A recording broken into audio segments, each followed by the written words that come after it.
Sudden emotional distance. Sudden emotional distance is one of the earliest and most unsettling psychological signals that betrayal may be forming beneath the surface.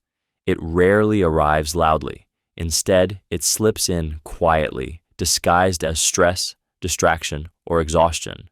Conversations that once flowed now feel forced. Emotional warmth is replaced with polite detachment. You sense the absence before you can explain it, and that confusion is what makes this signal so powerful. Humans are wired to maintain emotional proximity with those they are loyal to. When someone begins to pull away emotionally, it often reflects an internal shift long before any external action occurs. Emotional distance creates space, and space creates permission. Permission to justify secrecy, to rationalize disloyal thoughts, and eventually to act without immediate guilt. This distancing is not just about silence, it's about withdrawal of presence. They stop sharing inner thoughts. They no longer seek comfort in you. Your emotional reactions feel like inconveniences rather than concerns.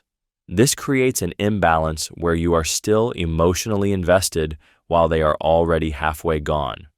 What makes this signal emotionally destabilizing is its ambiguity. There is no clear accusation to confront, no obvious proof to point to. Instead, you are left questioning your intuition, wondering if you are imagining things, overreacting, or asking for too much. That self-doubt erodes your emotional footing, making you more vulnerable and less likely to challenge what you feel. Sudden emotional distance is often the mind rehearsing separation before the body commits to betrayal.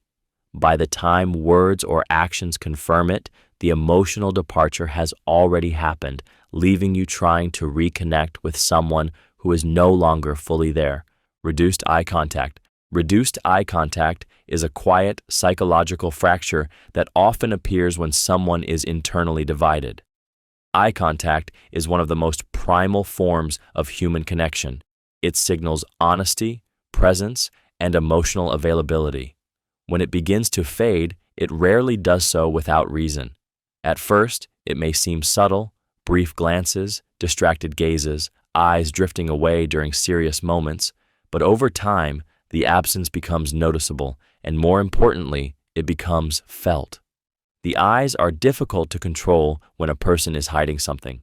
Maintaining eye contact requires a level of psychological congruence, a state where thoughts, emotions, and words are aligned. When betrayal is forming, that alignment fractures. The mind carries information the heart hasn't resolved, and the body instinctively seeks escape. Looking away becomes a form of emotional self-protection. This withdrawal of eye contact often coincides with internal guilt or cognitive dissonance. On some level, they know that sustained eye contact invites exposure. It invites questions. It invites truth. So they reduce it, not consciously, but instinctively, to avoid the emotional pressure that comes with being seen. What makes this signal emotionally triggering is the silent message it sends. When someone avoids your gaze, it can make you feel invisible, unworthy of attention, or emotionally unsafe. You may find yourself working harder to regain their focus, speaking more, explaining yourself, or softening your needs just to feel acknowledged again. Reduced eye contact creates an unspoken power shift. The person withdrawing holds the emotional leverage, while the one seeking connection feels destabilized. Over time, this erodes trust, not through lies, but through absence, an absence that speaks louder than words and leaves you sensing that something is being withheld just beyond your reach. Overly defensive responses. Overly defensive responses are a psychological reflex that often surfaces when someone feels internally threatened by truth. Defensiveness is not about the question being asked, but about what the question touches. When simple, reasonable inquiries are met with irritation, sarcasm, or exaggerated explanations, it signals that the person is protecting something fragile beneath the surface. At its core, defensiveness is a shield. It appears when a person anticipates exposure, even if no accusation has been made. The mind shifts into survival mode, interpreting curiosity as danger. As a result, responses become disproportionate to the situation. A neutral question feels like an attack. A calm concern is treated as an interrogation. This reaction often stems from cognitive dissonance, the psychological tension that arises when actions, thoughts, and self-image no longer align. To reduce that tension, the mind seeks to deflect responsibility outward. Instead of addressing the question, the focus shifts to your tone, your timing, or your intentions. The conversation stops being about the issue and becomes about your supposed wrongdoing for bringing it up. What makes overly defensive responses emotionally unsettling is how quickly they flip the roles. You begin as someone seeking clarity, but end up feeling guilty for asking. This creates confusion and self-doubt. You may start censoring yourself, walking on eggshells, or avoiding important conversations altogether just to preserve peace. Over time, defensiveness becomes a barrier to intimacy. It conditions you to associate honesty with conflict and curiosity with punishment. The more defensive they become, the less safe it feels to speak, and the more emotional distance grows. In this way, defensiveness doesn't just hide betrayal, it actively prepares the ground for it by silencing the very conversations that could expose it. Inconsistent stories.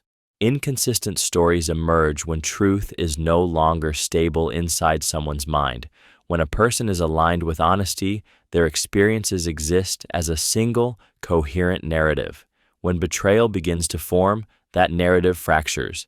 Details shift, timelines blur, and explanations subtly change depending on the moment, the audience, or the pressure applied. These inconsistencies are rarely dramatic lies. They appear as small contradictions that are easy to dismiss at first. A time mentioned earlier no longer matches. A reason given once is replaced by a different one later. The story feels familiar yet slightly altered, creating a lingering sense that something doesn't quite add up. This is because deception requires constant mental adjustment, and the brain struggles to perfectly reconstruct fabricated or edited versions of reality. What makes this signal emotionally triggering is the psychological tension it creates in you. You begin replaying conversations, questioning your memory, wondering if you misunderstood.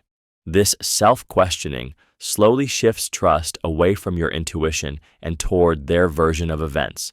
The more often the story changes, the more exhausting it becomes to keep track of what is true. Inconsistent stories also reveal divided attention. When someone is managing multiple emotional realities, they lose the ability to anchor themselves in a single truth. Each version of the story serves a purpose in the moment, rather than reflecting reality as it is. Over time, these inconsistencies erode emotional safety. You stop feeling grounded in shared reality and start feeling like you're standing on unstable ground, where facts move and clarity slips away. Betrayal thrives in this confusion because when truth becomes flexible, accountability quietly disappears with it.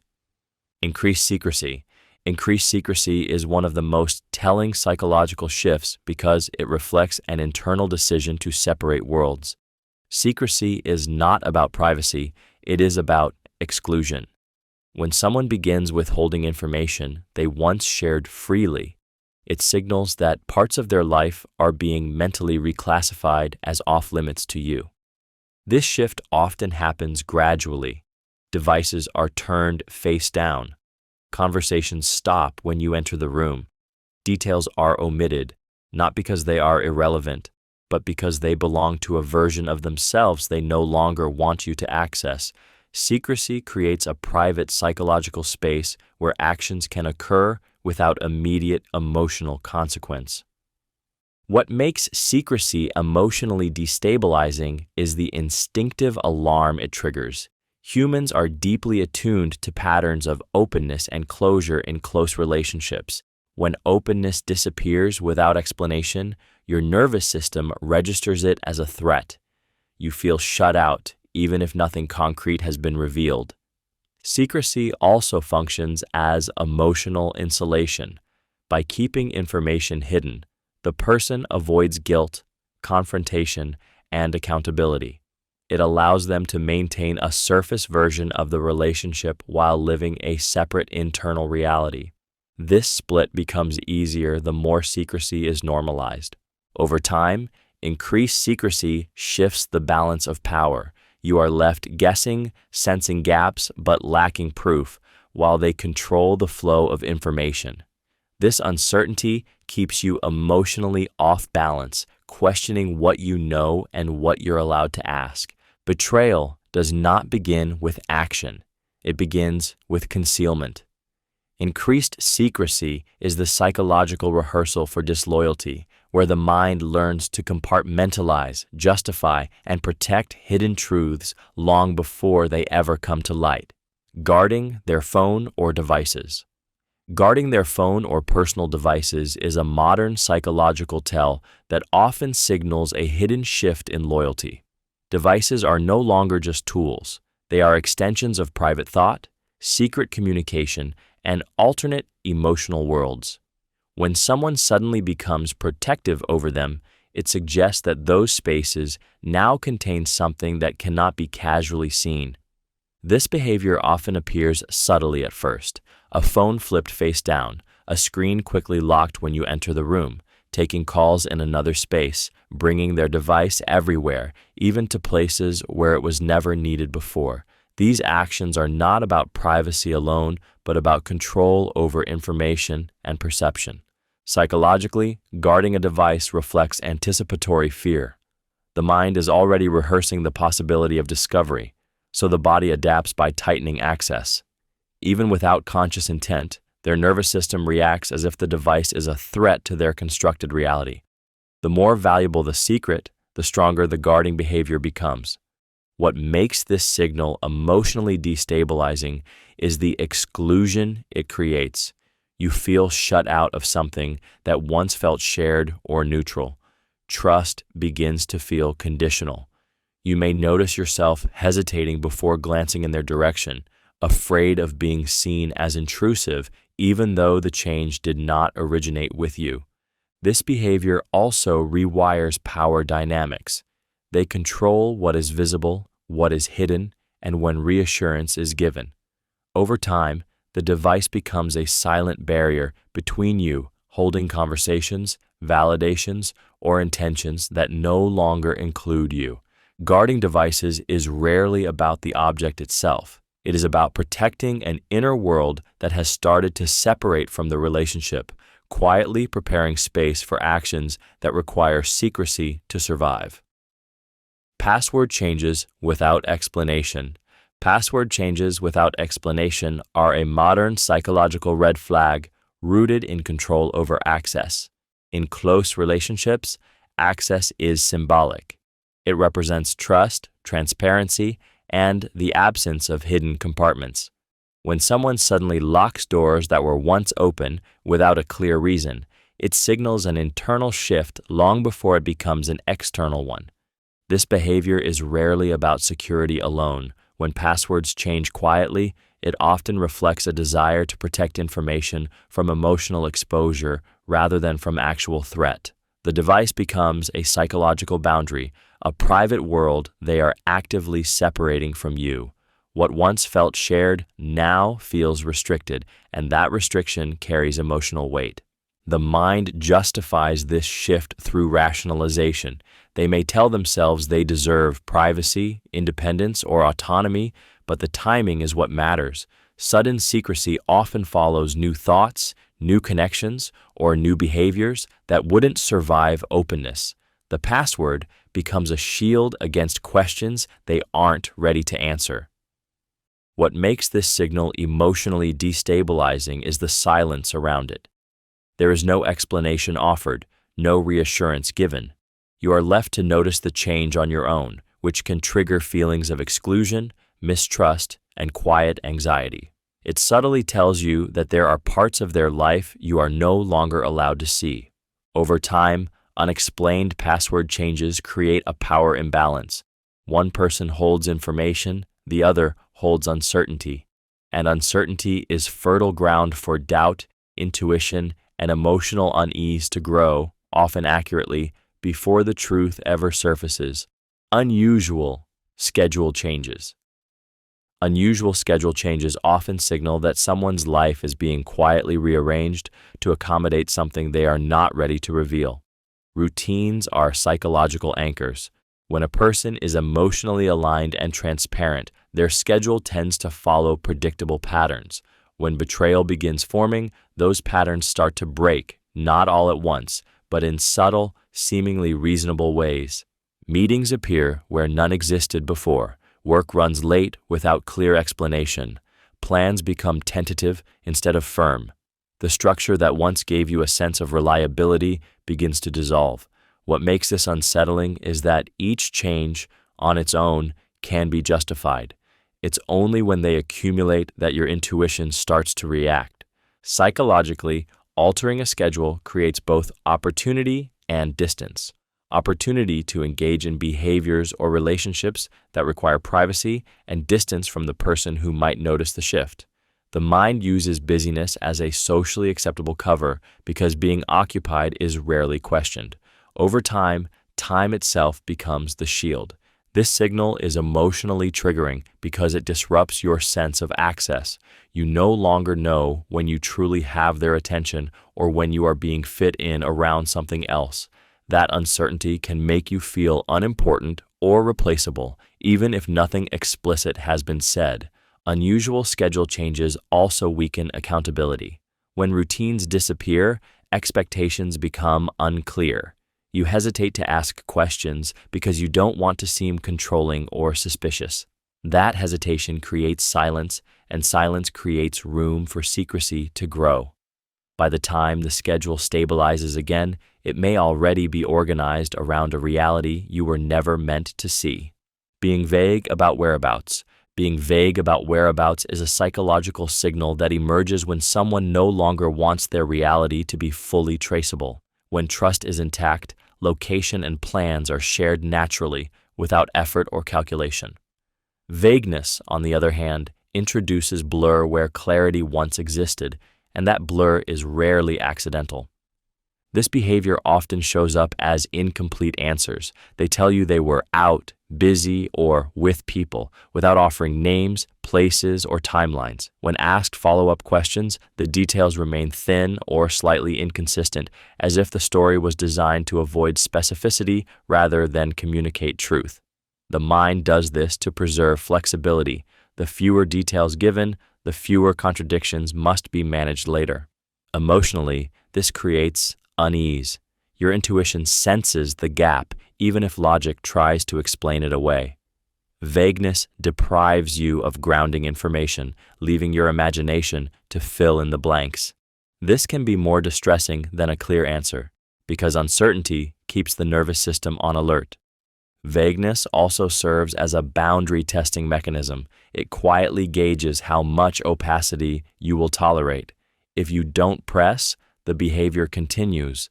If you do, defensiveness or irritation often follows, conditioning you to stop asking. Over time, being vague about whereabouts normalizes distance.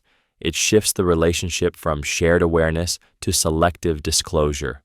You are no longer part of the full picture, only the edited version they choose to present. Betrayal requires unobserved space. Vagueness creates that space psychologically first, allowing actions to occur without immediate emotional friction, while leaving you sensing that something important is happening just beyond your reach. Avoiding direct questions. Avoiding direct questions is a psychological maneuver that surfaces when truth feels unsafe to confront. Direct questions demand clarity, and clarity threatens hidden intentions.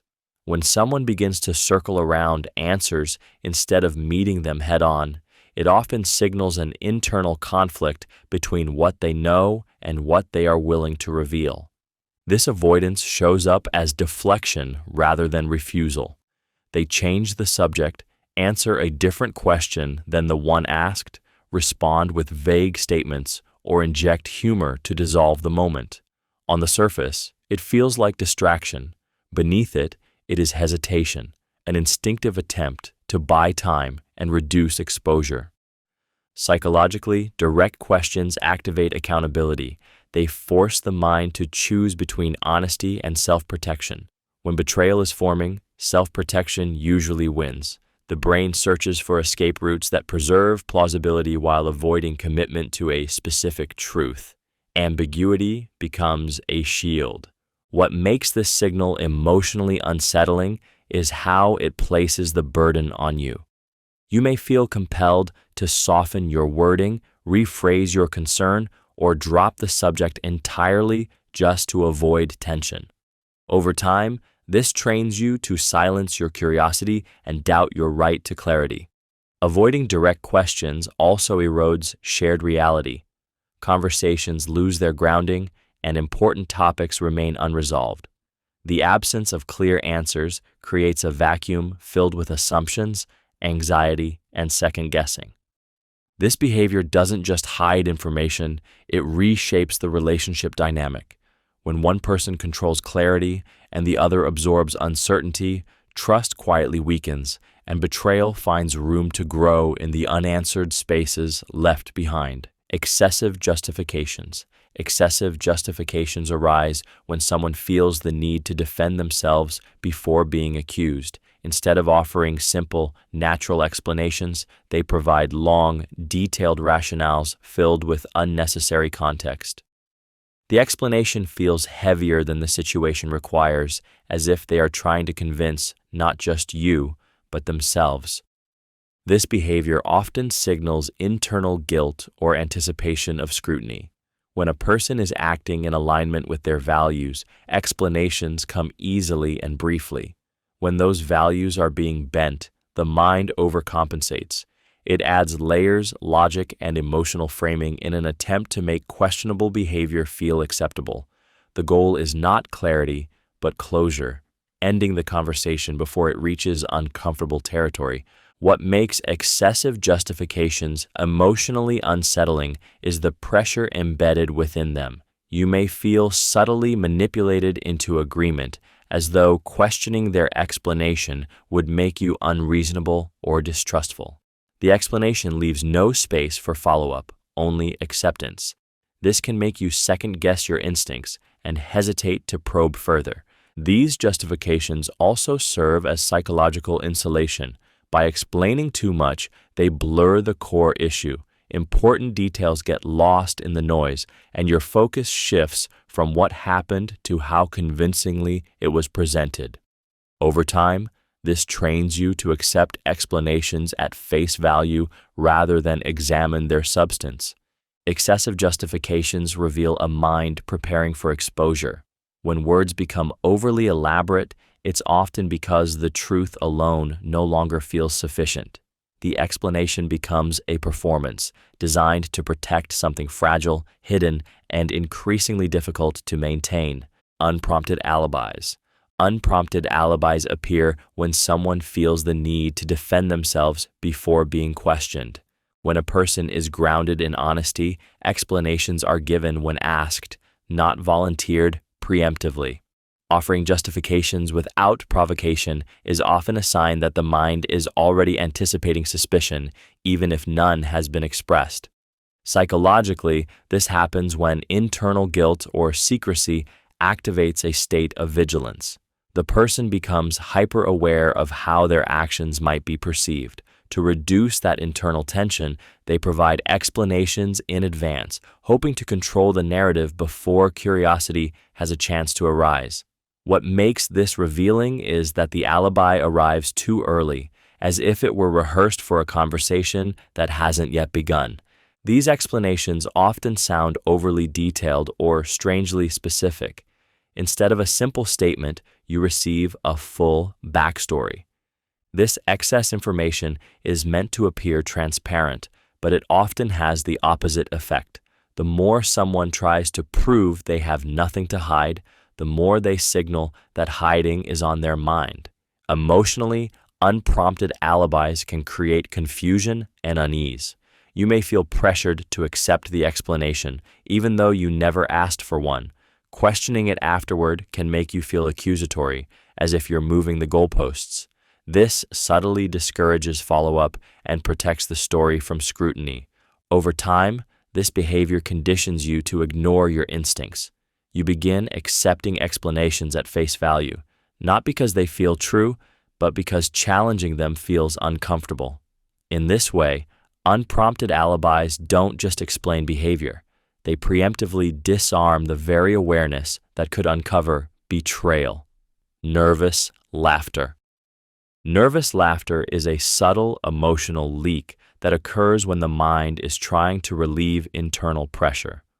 Laughter is typically associated with joy, ease, or connection, but when it appears at inappropriate moments during serious conversations, tense questions, or emotionally charged situations, it becomes a signal of psychological discomfort rather than amusement.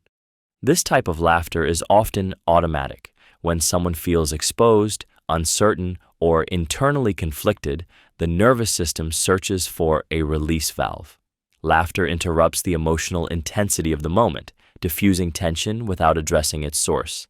It acts as a distraction, both for them and for you, pulling attention away from what is actually being discussed. What makes nervous laughter emotionally unsettling is the mismatch it creates. You may be sharing concern, confusion, or vulnerability while they respond with a smile or a laugh that feels out of place. This incongruence creates emotional dissonance, making you question whether your feelings are being taken seriously. Over time, this can feel invalidating, as though your emotional reality is being minimized. Nervous laughter also functions as a protective shield. It softens moments where honesty might be required, allowing the person to avoid direct engagement without outright refusal. By laughing, they delay confrontation and reduce the perceived severity of the situation. As this pattern repeats, important conversations lose depth. Serious moments are deflected, clarity is postponed, and emotional accountability fades. Nervous laughter becomes a way to stay emotionally uncommitted, keeping things light on the surface while tension quietly accumulates underneath, creating fertile ground for misunderstanding, distance, and eventually betrayal. Overcompensating with kindness. Overcompensating with kindness is one of the most confusing psychological signals because it wears the mask of care while hiding internal conflict. On the surface, everything seems positive. They are suddenly more attentive, more generous, more affectionate. Compliments increase. Favors appear unprompted. Yet beneath this warmth is often a quiet imbalance that feels strangely out of place. This behavior is commonly driven by unresolved guilt. When someone's actions or intentions begin to drift away from loyalty, the mind looks for ways to restore emotional equilibrium without confronting the root cause. Kindness becomes a form of emotional payment, an unconscious attempt to offset internal wrongdoing without having to admit it. What makes this signal emotionally disorienting is the contradiction it creates. You feel appreciated, yet uneasy. The affection doesn't feel earned through connection, but delivered through effort. Instead of deepening intimacy, it creates a subtle sense of performance, as though the kindness is compensating for something missing rather than flowing naturally from closeness. Psychologically, overcompensating kindness serves two purposes. It quiets their own guilt and it lowers your suspicion. When warmth increases suddenly, it can make you question your intuition. You may dismiss concerns because the behavior appears loving, even when your emotional instincts sense misalignment. Over time, this pattern can distort trust. You may begin to associate affection with inconsistency, never knowing whether kindness reflects genuine care or internal damage control. The most unsettling aspect is that betrayal doesn't always arrive with coldness. Sometimes it arrives wrapped in softness, using kindness not to connect, but to conceal the growing distance between intent and truth. Sudden guilt-driven generosity. Sudden guilt-driven generosity appears when internal remorse looks for an external release. It often arrives without warning: unexpected gifts, excessive kindness, unprompted favors, or a noticeable increase in attentiveness that feels out of sync with recent emotional behavior. On the surface, it looks like care. Beneath it, however, is often an attempt to soothe guilt rather than express genuine connection. When someone feels they have crossed or are preparing to cross a personal boundary, the mind seeks balance. This is rooted in moral accounting, the psychological need to offset perceived wrongdoing with positive actions. Generosity becomes a way to feel like a good person again without addressing the source of the guilt itself. What makes this signal emotionally confusing is its contradiction. You may sense emotional distance or secrecy, yet suddenly receive affection or material gestures. This creates cognitive dissonance in you. Your intuition senses something is wrong, but the generosity pressures you to ignore that feeling. After all, someone who is being kind couldn't be hiding something. At least that's what the mind is nudged to believe. This form of giving is often excessive or poorly timed. It doesn't respond to your emotional needs, it overrides them. Instead of repairing connection, it attempts to bypass it. The gesture replaces conversation. The gift replaces accountability. Over time, guilt-driven generosity can train you to associate discomfort with reward. You learn to accept emotional inconsistency as long as it's softened by kindness. Meanwhile, the underlying issue remains untouched, growing quietly beneath the surface, where generosity cannot reach, but guilt continues to accumulate. Loss of empathy. Loss of empathy is one of the most emotionally devastating signals of approaching betrayal because it strikes at the core of human connection.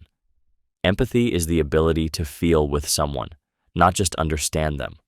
When it fades, the relationship begins to feel cold, transactional, and unsafe, even if everything looks normal on the surface.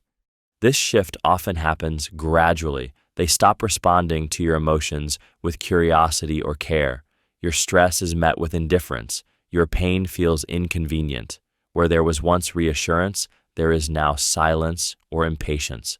Psychologically, this loss of empathy occurs when someone begins to emotionally detach in order to justify future harm. It is easier to betray someone you no longer emotionally register as fully human in your inner world. The mind does this to reduce guilt. Empathy creates accountability. When you feel another person's emotions, harming them creates internal conflict. By shutting empathy down, the person creates emotional distance that makes disloyal thoughts and actions easier to tolerate. This emotional numbing is not accidental. It is a protective mechanism for their own conscience.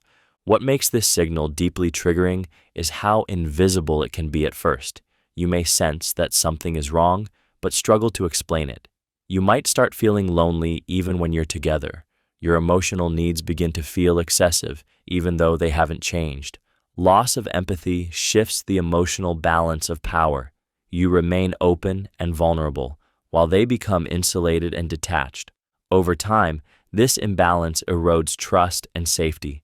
When someone can no longer feel with you, they can justify almost anything against you, because your emotional reality no longer registers as something that matters.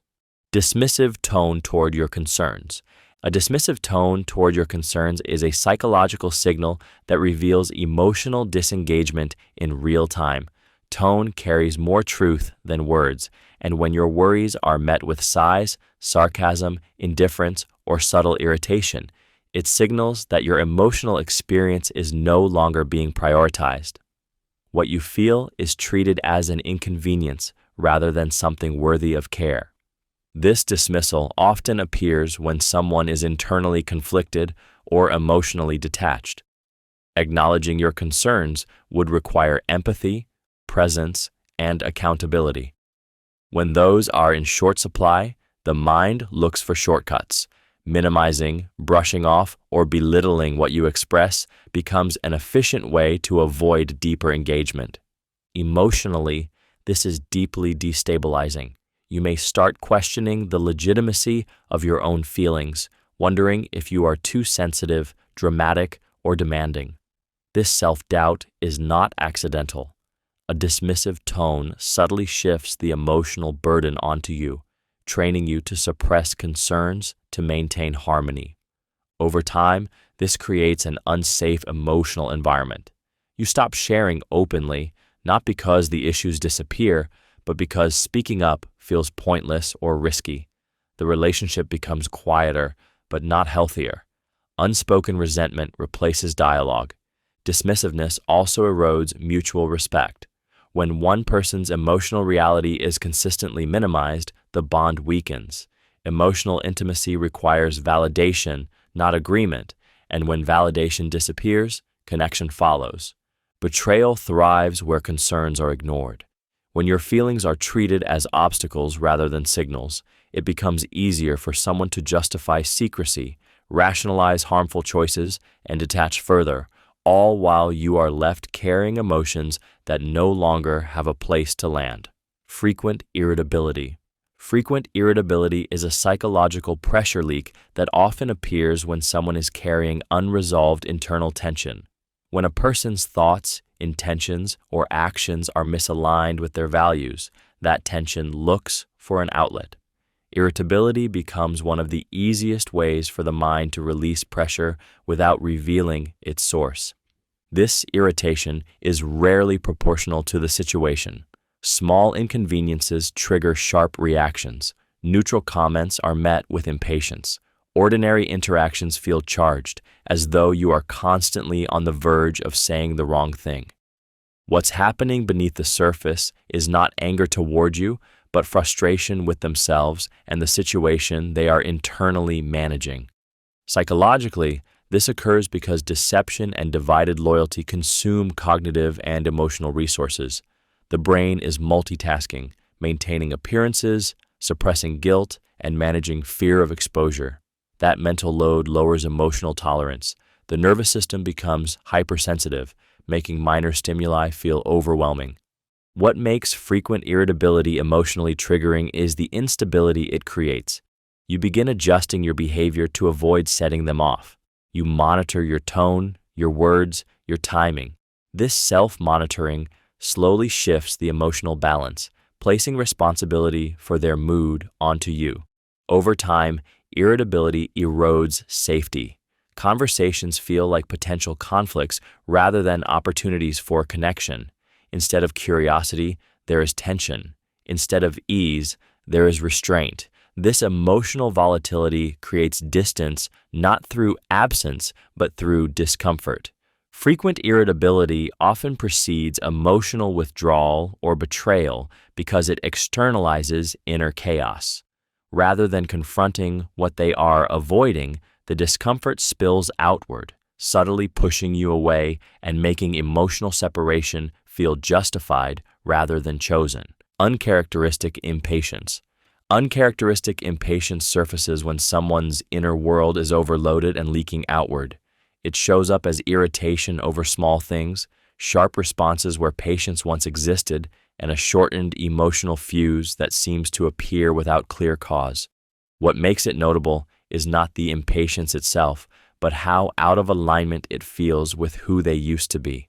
When a person is carrying hidden thoughts, secrets, or divided loyalties, their cognitive load increases. The mind is constantly managing what to say, what to hide, and how to maintain a consistent image. This mental strain reduces tolerance. Small delays feel heavier. Minor questions feel intrusive. Normal interactions feel like obstacles rather than connections. This impatience is often displaced. The frustration isn't truly about you or the situation in front of them, but about the pressure of sustaining an internal conflict. Because they cannot express the real source, it spills out sideways, attaching itself to trivial moments. You become the nearest outlet for tension you didn't create. What makes this signal emotionally triggering is the sudden shift in safety. Where you once felt understood, you now feel like a burden. You may start editing yourself, rushing your words, or suppressing needs to avoid provoking irritation. This slowly teaches you that your presence is inconvenient. Over time, uncharacteristic impatience erodes emotional closeness. It replaces curiosity with annoyance and compassion with urgency. The more impatient they become, the less space there is for honesty and the less room there is for connection to survive without feeling like a liability rather than a bond. Shifting blame onto you. Shifting blame onto you is a psychological maneuver that often emerges when someone is trying to escape internal accountability. Instead of facing their own actions, emotions, or intentions, the mind looks for an external target to carry the weight of responsibility. When betrayal is forming, blame becomes a convenient place to hide. This shift rarely happens all at once. At first, it appears subtle. You are told that your reactions are the real problem, not their behavior. Your questions become accusations in their narrative. Your needs are reframed as demands. Psychologically, this allows them to maintain a positive self-image while distancing themselves from guilt. If you are at fault, then they are justified. What makes this signal emotionally destabilizing is how it distorts reality. You begin the conversation seeking understanding, but end it apologizing. Over time, you start examining yourself more than their actions. This erosion of self-trust makes it easier for them to continue crossing boundaries without resistance. Blame shifting also creates a power imbalance. The person assigning blame controls the emotional direction of the relationship. They decide what is acceptable, what is excessive, and what deserves attention. Your role slowly shifts from partner to defendant, constantly explaining, defending, and correcting yourself. On a deeper level, this behavior reduces empathy and increases entitlement. By placing responsibility on you, they emotionally separate themselves from the consequences of their choices. This makes betrayal feel less like a violation and more like a response to circumstances you supposedly created. As this pattern continues, your emotional energy is spent trying to fix yourself instead of recognizing what is actually happening. Blame becomes the smoke that obscures their actions, keeping you focused inward while the real rupture grows quietly beneath the surface. Gaslighting behaviors. Gaslighting behaviors are a psychological distortion that slowly erodes your trust in your own perception of reality. Rather than directly denying events, gaslighting works by subtly rewriting them. Conversations are reframed, emotions are invalidated, and facts are questioned just enough to make you doubt yourself without realizing how it happened. This behavior often appears when someone needs to protect a hidden truth. Instead of addressing inconsistencies or concerns, they challenge your memory, your interpretation, or your emotional response. You are told you're overreacting, imagining things, or remembering it wrong. Over time, this creates confusion, not because reality is unclear, but because it is being deliberately blurred. What makes gaslighting emotionally devastating is its cumulative effect. One instance may feel harmless or easily dismissed, but repetition wears down your confidence. You begin relying on their version of events over your own instincts. This internal displacement of trust leaves you emotionally disoriented and dependent. Gaslighting also shifts power. When your perception becomes unreliable in your own mind, the person controlling the narrative gains psychological leverage. They no longer need to hide the truth carefully. They only need to question your ability to recognize it. Emotionally, this creates isolation. You may hesitate to speak to others, fearing you'll sound unreasonable or confused. You turn inward, analyzing yourself instead of the behavior that triggered concern in the first place. Betrayal flourishes in this fog. Gaslighting doesn't just conceal wrongdoing, it conditions you to stop searching for clarity at all, leaving you trapped in a reality shaped by someone else's version of the truth. Minimizing shared history. Minimizing shared history is a psychological detachment process that often occurs when someone is preparing to emotionally exit without fully acknowledging it. Shared memories carry weight. They create obligation, empathy, and continuity. When a person begins to downplay or rewrite that history, it signals an attempt to loosen the emotional ties that once anchored them. This shows up in subtle language shifts. Moments that once mattered are referred to casually or dismissively. Achievements, struggles, and milestones you face together are framed as insignificant, exaggerated, or not that serious. The emotional meaning is stripped away, leaving the past feeling distant and replaceable. Psychologically, this behavior serves to reduce guilt. Betrayal is harder to justify when the bond feels deep and meaningful. By minimizing shared history, the mind reframes the relationship as less significant, making disloyal thoughts or actions feel more permissible. If the past didn't matter that much, then neither does the damage caused to it. What makes this signal emotionally destabilizing is the sense of erasure it creates. You may feel as though parts of your life are being invalidated, as if experiences that shaped you both are being quietly deleted. This can lead to confusion, grief, and a need to defend memories that once felt unquestionable. Minimizing shared history also shifts power. They position themselves as less invested, less attached, more independent. Meanwhile, you are left holding the emotional weight of a past that suddenly feels one-sided. This detachment doesn't happen by accident. It is a psychological preparation, a way of emotionally stepping away while still physically present, making eventual betrayal feel less like a rupture and more like a continuation of distance already created. Devaluing the relationship. Devaluing the relationship is a psychological shift that often occurs when someone is preparing to justify emotional or moral distance. It begins subtly, through dismissive comments, minimized memories, or a quiet rewriting of what the relationship means. What was once important becomes framed as ordinary, burdensome, or no longer special. This change is rarely announced. It reveals itself through tone, language, and attitude. When betrayal starts forming internally, the mind looks for ways to reduce guilt. One of the most effective ways to do this is to lower the perceived value of what might be betrayed. By convincing themselves that the relationship isn't as meaningful, fulfilling, or unique as it once was, they create psychological permission to detach without fully confronting the harm.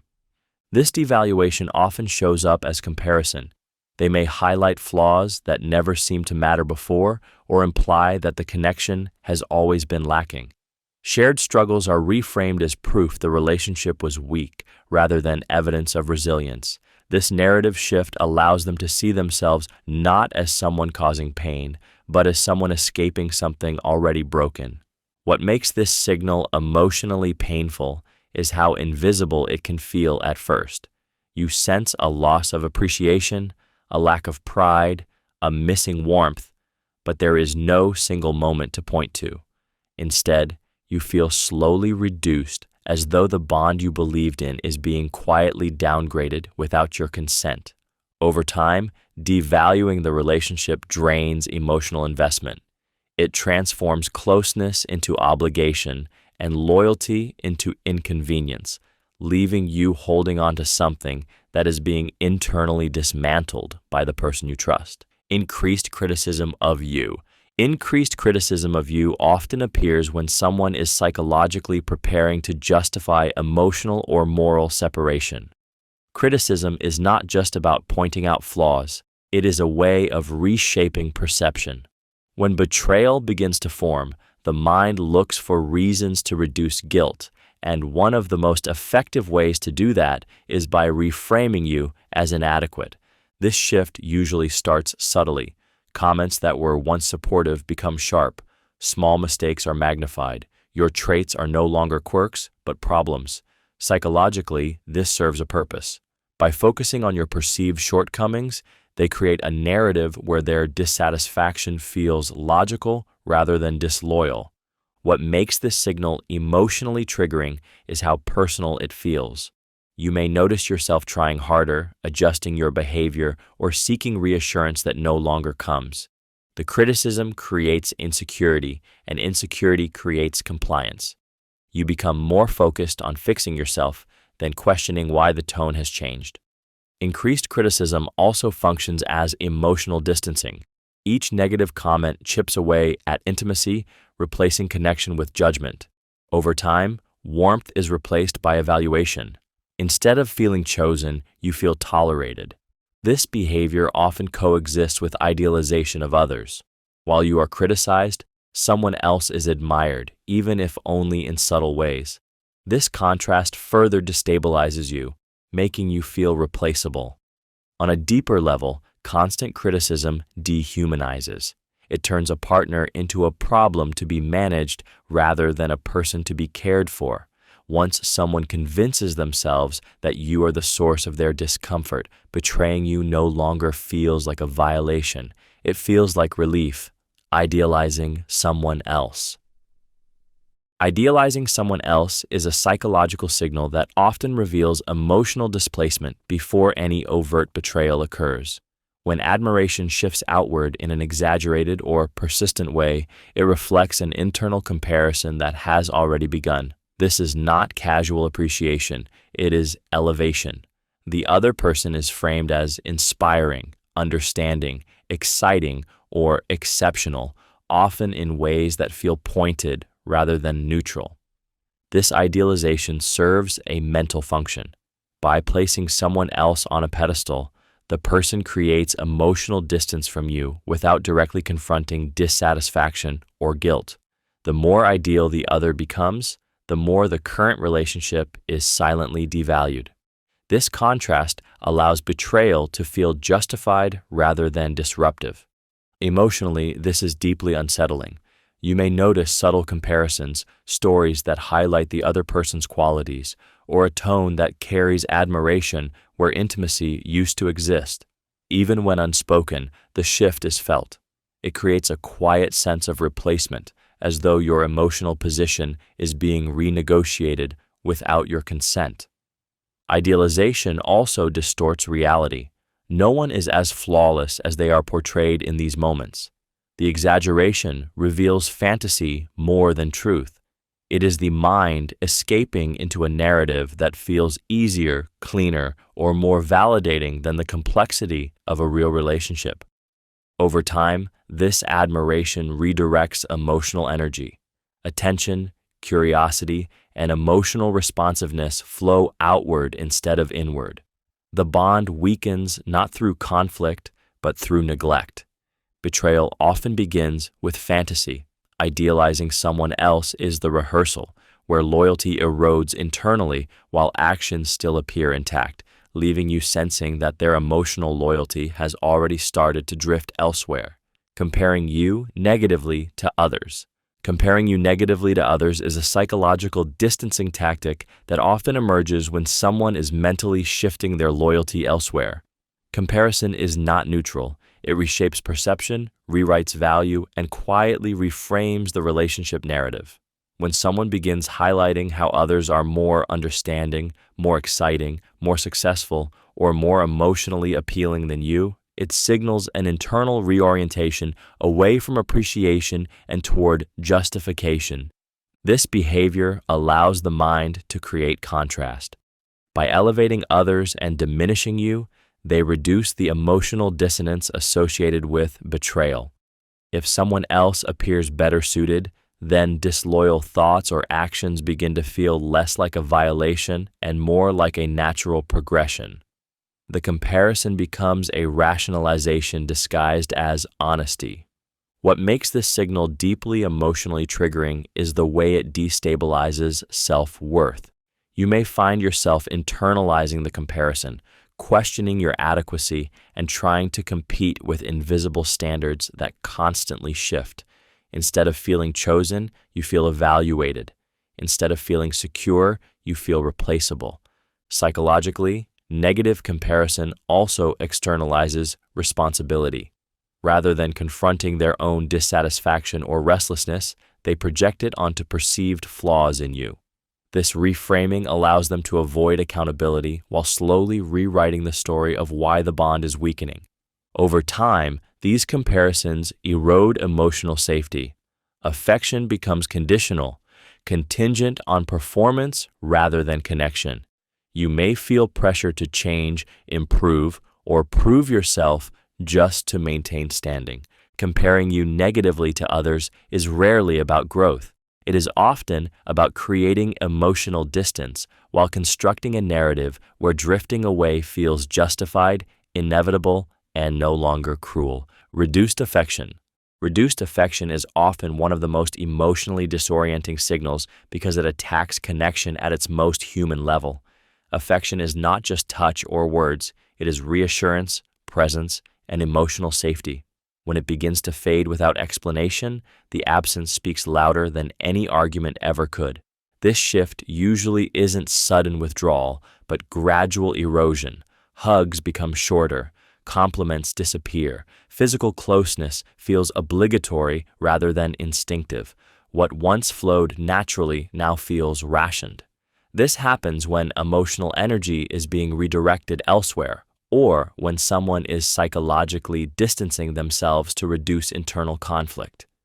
Affection requires emotional availability. When a person is entertaining betrayal, whether emotional or behavioral, they often unconsciously reduce affection to create emotional space. That distance makes disloyal thoughts easier to justify and harder to confront. The body follows the mind, pulling away before the truth ever surfaces. What makes reduced affection deeply triggering is how it activates insecurity and longing simultaneously. You may find yourself craving reassurance, replaying moments, or trying harder to earn warmth that used to be freely given. This imbalance creates vulnerability, placing you in a position of pursuit while they occupy the role of withdrawal. Over time, reduced affection rewires the emotional dynamic. You begin associating closeness with uncertainty and love with effort. The relationship starts to feel fragile, conditional, and emotionally unsafe, not because of something you did, but because affection is no longer being used to connect, only to maintain appearances while something deeper quietly disconnects. Mechanical or forced affection. Mechanical or forced affection is one of the most confusing signals because it imitates closeness while lacking emotional truth. On the surface, the gestures are still there. The hugs happen. The words are spoken. The routines remain. But something essential is missing. The affection feels rehearsed rather than felt, as if it's being performed to meet an expectation rather than offered from genuine desire. Psychologically, this occurs when emotional investment has declined but obligation remains. The person knows what they are supposed to do to appear connected, so they go through the motions without emotional presence. This allows them to maintain a familiar image while internally distancing themselves. Affection becomes a role, not a reflection of feeling. What makes this signal emotionally triggering is the dissonance it creates. Your mind registers the behavior, but your body senses the absence. The warmth doesn't linger. The touch doesn't reassure. You may feel strangely lonely in moments that are supposed to feel intimate, and that loneliness is deeply unsettling because it contradicts what you are seeing. Forced affection also serves as a psychological buffer against suspicion. It creates just enough closeness to delay questions. If affection exists, even mechanically, it becomes harder to justify doubt. This keeps you anchored to hope rather than clarity. Over time, this pattern erodes emotional safety. You may start questioning your own sensitivity, wondering if you're expecting too much. But forced affection is not about effort. It's about emotional withdrawal. When intimacy becomes mechanical, it signals that their heart has already stepped back, even if their actions haven't fully followed yet. Avoiding future planning.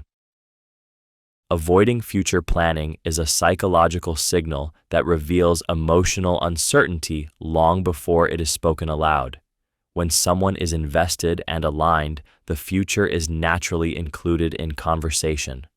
Plans, goals, and shared visions emerge effortlessly because the mind assumes continuity. When that assumption breaks, the future becomes uncomfortable territory.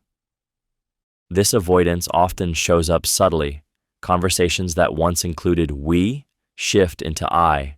Plans are kept short-term, vague, or perpetually postponed. When you bring up future events, milestones, or commitments, the response feels evasive, non-committal, or dismissive. It's not that they can't plan.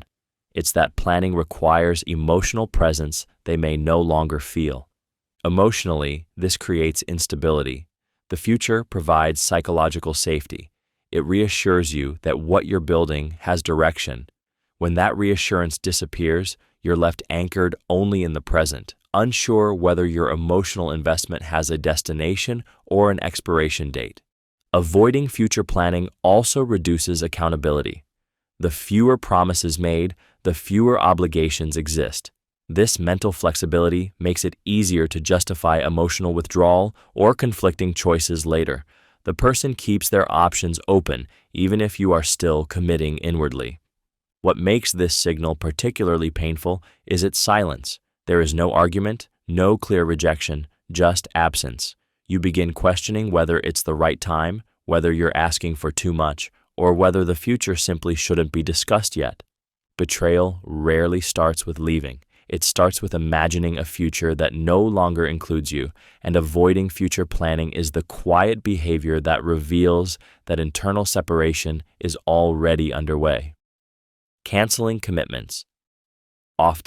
Canceling commitments often is a behavioral signal that reflects shifting priorities long before it is openly acknowledged. Commitments are expressions of value.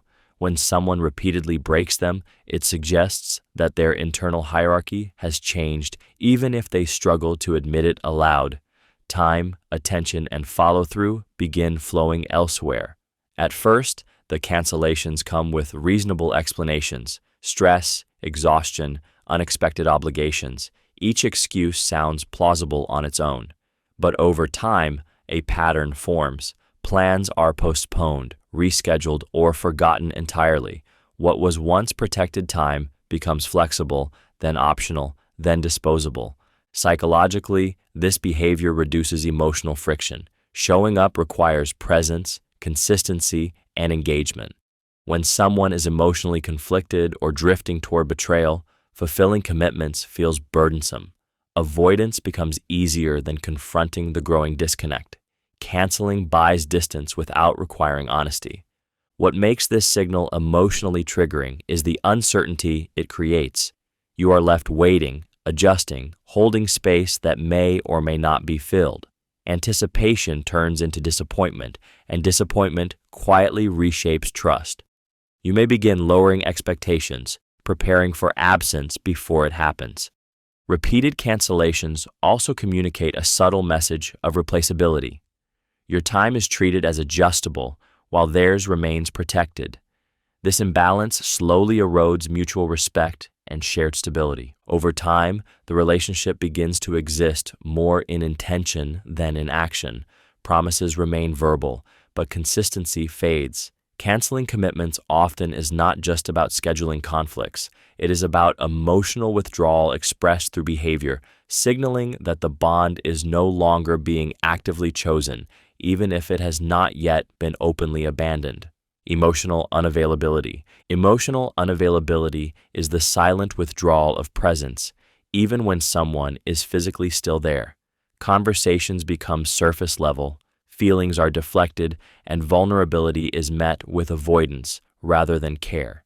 You may still talk, still coexist, but the emotional access you once had feels locked behind an invisible barrier. This shift often occurs when someone is internally divided. To engage emotionally requires honesty, consistency, and emotional risk. When betrayal is forming, emotional engagement becomes dangerous because it threatens to expose inner conflict. Detachment becomes a form of self-protection. By staying emotionally unavailable, they avoid confronting both your feelings and their own.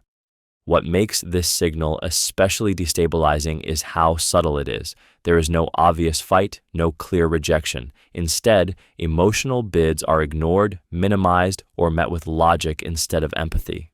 You may open up only to feel like your emotions land in empty space. Over time, this creates loneliness inside the relationship itself. Emotional unavailability also preserves psychological distance. It allows them to maintain control while avoiding accountability. If they don't engage emotionally, They don't have to explain themselves, reassure you, or confront the consequences of their internal shift. The emotional impact on you is profound. You may begin doubting your needs, lowering expectations, or blaming yourself for wanting more. The absence of emotional reciprocity trains you to survive on fragments of connection, while they slowly detach internally. Betrayal doesn't begin with action. It begins when emotional access is quietly revoked and replaced with distance that feels permanent but is never acknowledged. Detached body language. Detached body language is the physical manifestation of emotional withdrawal. Long before words change, the body reveals where the mind has gone. When someone is emotionally present, their posture leans in, their movements are responsive, and their body naturally orients toward connection. When betrayal begins to take shape internally, that alignment quietly breaks. This detachment shows up in subtle ways. They sit farther away. Their torso turns slightly from you. Touch becomes brief or absent. Their body feels closed, guarded, or rigid, even in moments that once felt relaxed. Psychologically, the body pulls back to match the emotional distance the person is creating inside. It is easier to disconnect emotionally when the body stops participating in closeness. What makes this signal emotionally triggering is how instinctive it feels. You may sense rejection without a single word being spoken. The lack of physical openness can make you feel unwanted, unseen, or emotionally unsafe, even if they insist that nothing is wrong. This disconnect between words and body creates confusion and self-doubt. Detached body language also reduces vulnerability. By physically withdrawing, they protect themselves from emotional engagement and accountability. The body becomes a barrier, limiting intimacy and making deeper connection harder to access. Over time, this physical distancing conditions you to lower your expectations. You stop reaching out. You stop initiating touch. The relationship begins to feel colder, more transactional, and less alive. When the body is no longer aligned with connection, it signals that emotional loyalty is weakening, creating space where betrayal can exist without immediate resistance. Turning conflicts into distractions. Turning conflicts into distractions is a psychological maneuver that redirects attention away from emotional accountability. When meaningful issues arise, they require presence, honesty, and vulnerability. If someone is internally conflicted or protecting something hidden, direct confrontation feels threatening. Distraction becomes the escape. This often appears when serious conversations are derailed by humor, sudden topic changes, exaggerated reactions, or unrelated problems introduced at just the right moment. The original issue never reaches resolution because the emotional focus is constantly shifted. What should be addressed becomes buried under noise. Emotionally, this is disorienting. You enter a conversation seeking clarity, but leave feeling scattered, unsure how the discussion ended up somewhere else entirely. Over time, this conditions you to associate conflict with confusion rather than resolution. You may stop pressing issues, not because they no longer matter, but because they never seem to go anywhere. Distraction also serves as emotional avoidance. By refusing to stay with discomfort, the person avoids confronting their own role, guilt, or responsibility. This keeps the surface calm while unresolved tension accumulates beneath it. The relationship appears functional, but only because nothing is ever fully examined. What makes this behavior emotionally triggering is the erosion of emotional safety. When conflicts can't be held and explored, intimacy suffers.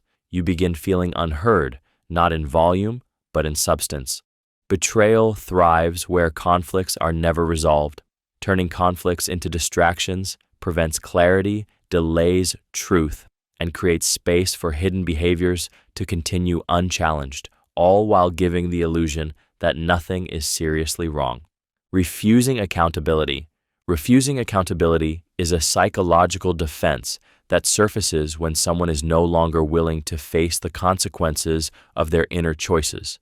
Accountability requires ownership, and ownership threatens the fragile structure holding denial together.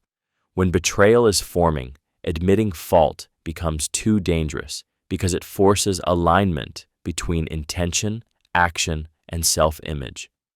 This refusal often appears as deflection rather than denial. Mistakes are minimized, circumstances are blamed, or responsibility is redirected toward you or external factors.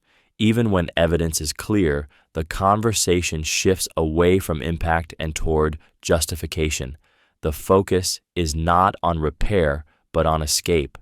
Psychologically, refusing accountability protects the ego.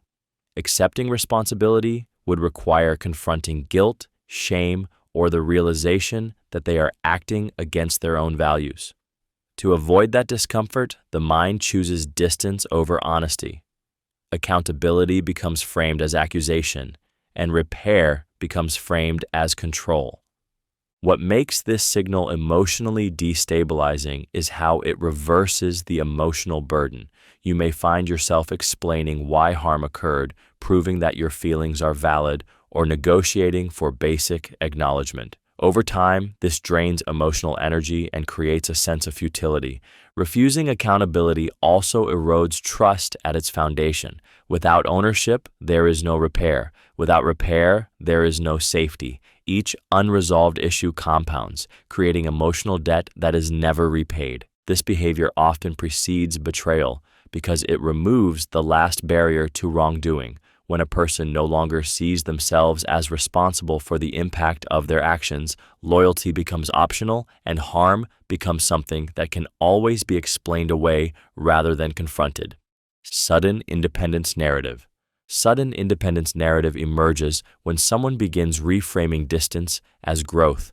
They start emphasizing autonomy, personal freedom, and self-focus in ways that feel abrupt and out of character.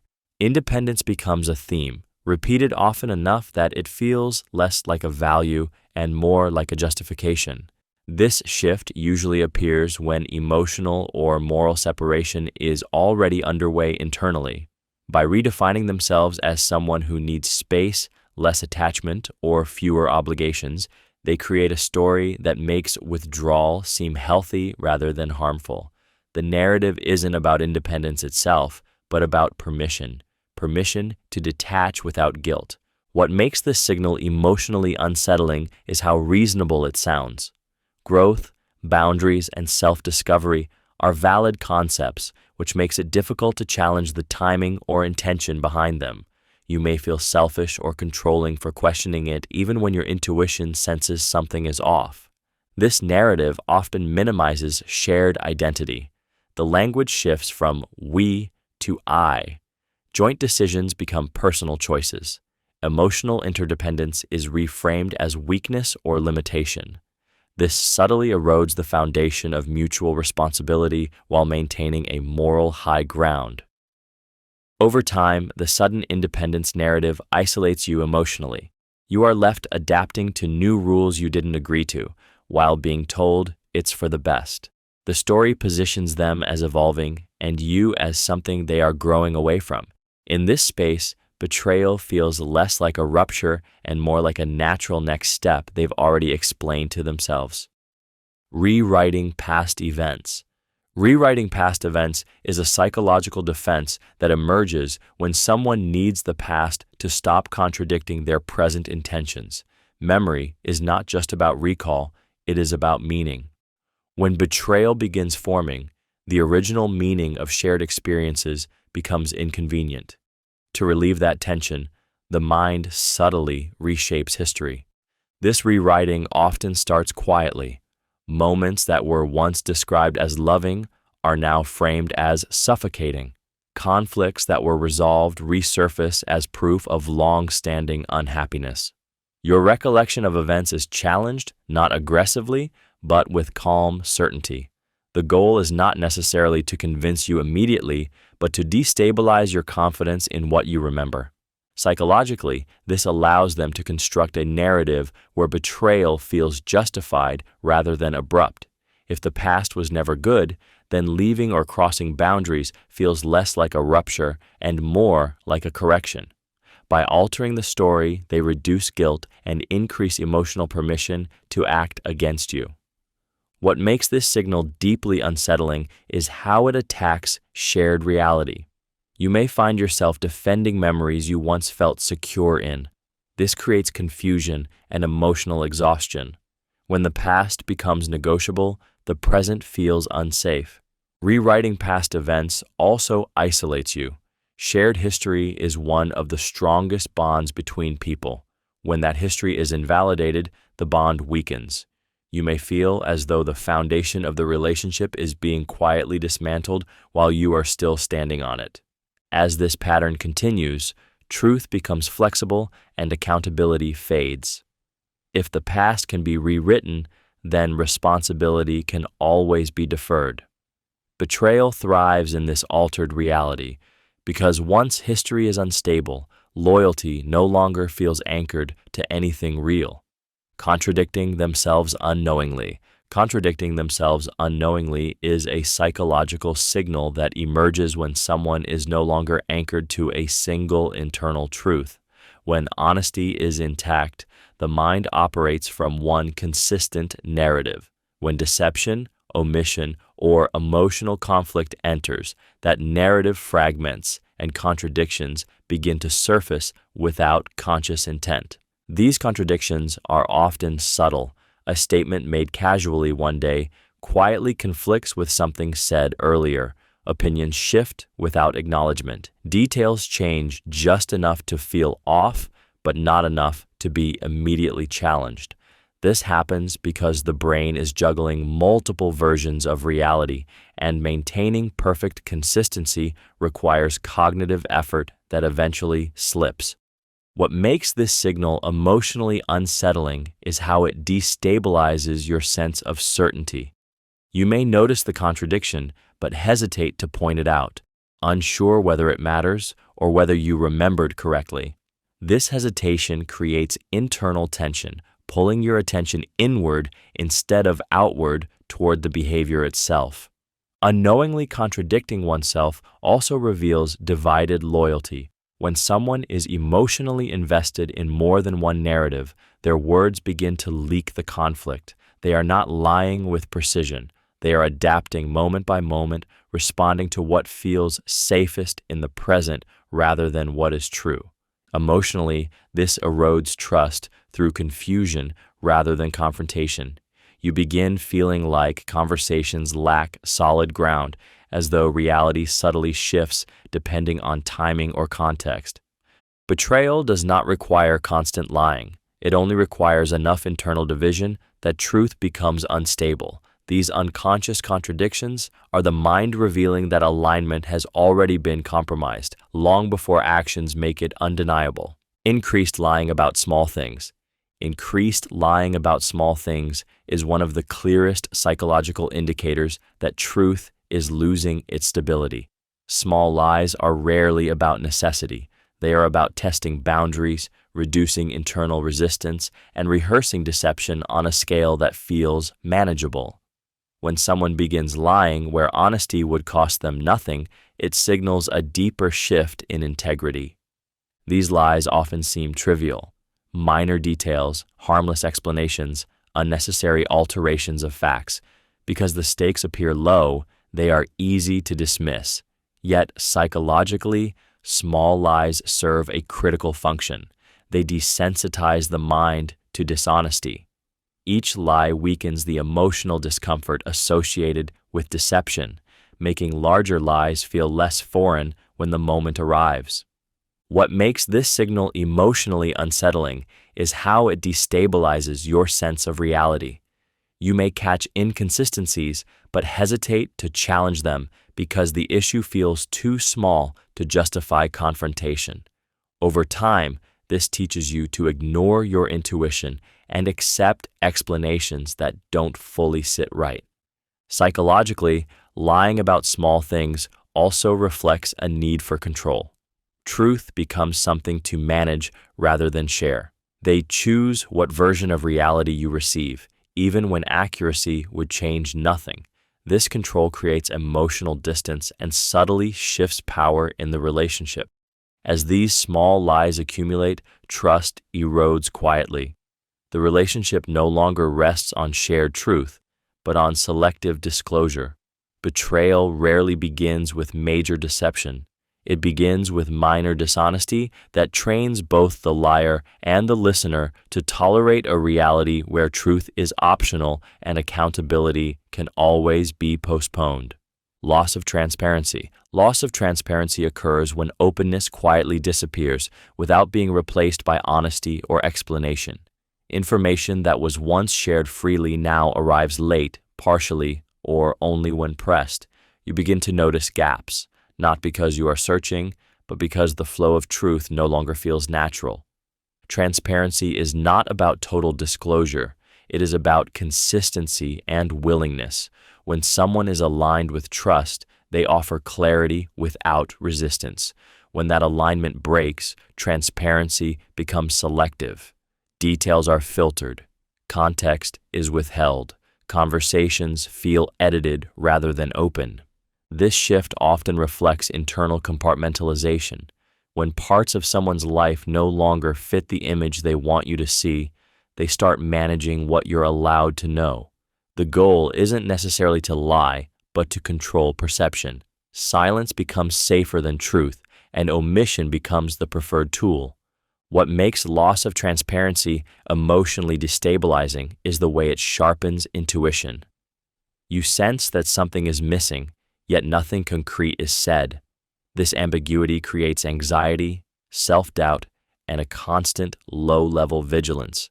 You may find yourself connecting dots you wish you didn't have to notice.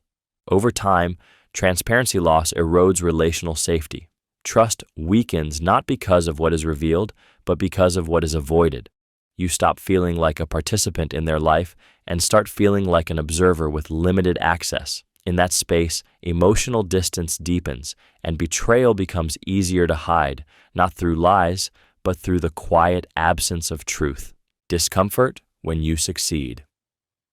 Discomfort when you succeed is a subtle but revealing signal that the emotional alignment between you has shifted. In healthy bonds, one person's success feels shared. Pride, encouragement, and genuine happiness arise naturally. When betrayal begins to form, that shared emotional space fractures, and your growth starts to feel like a threat rather than a celebration. This discomfort may not show as open hostility. Instead, it appears as muted reactions, forced congratulations, or quick subject changes.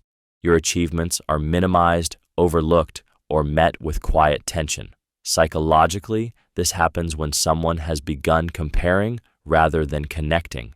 Your success highlights their internal conflict, insecurity, or guilt, especially if they are emotionally disengaging or investing elsewhere. What makes this signal emotionally painful is the absence of support where you expect it most. You may feel the need to downplay your wins to keep the peace. Joy becomes something you manage carefully instead of expressing freely. This creates an unconscious shrinking of self, where you make yourself smaller to avoid making them uncomfortable. Discomfort with your success also reflects a loss of emotional investment. When someone is preparing to detach, your progress no longer benefits their internal narrative. Instead of feeling proud of you, they feel displaced, left behind, or exposed. This emotional reaction is easier to tolerate when empathy has already begun to fade. Over time, this pattern erodes safety and trust. You stop sharing good news. You stop inviting them into your growth. The relationship becomes a place where your light feels unwelcome. When someone can no longer stand beside you in your success, it signals that their loyalty is no longer aligned with your well-being.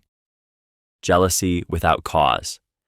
Jealousy without cause is a psychological signal that often reflects projection rather than perception. When someone becomes suspicious, possessive, or accusatory without evidence, it is rarely about your behavior. It is more often about what is happening inside their own mind. The emotions they experience are being displaced outward because facing their source would require uncomfortable self-examination. This form of jealousy appears suddenly and disproportionately. Innocent interactions are questioned. Neutral behaviors are reinterpreted as threats. The emotional intensity does not match the situation, creating confusion and defensiveness where none previously existed. This imbalance is revealing. The mind assumes others operate the way it does, and when someone is contemplating or engaging in betrayal, their awareness sharpens toward the possibility everywhere else. Emotionally, this is destabilizing. You may feel unfairly scrutinized, forced to defend yourself against imagined scenarios. Over time, this creates exhaustion and self-doubt.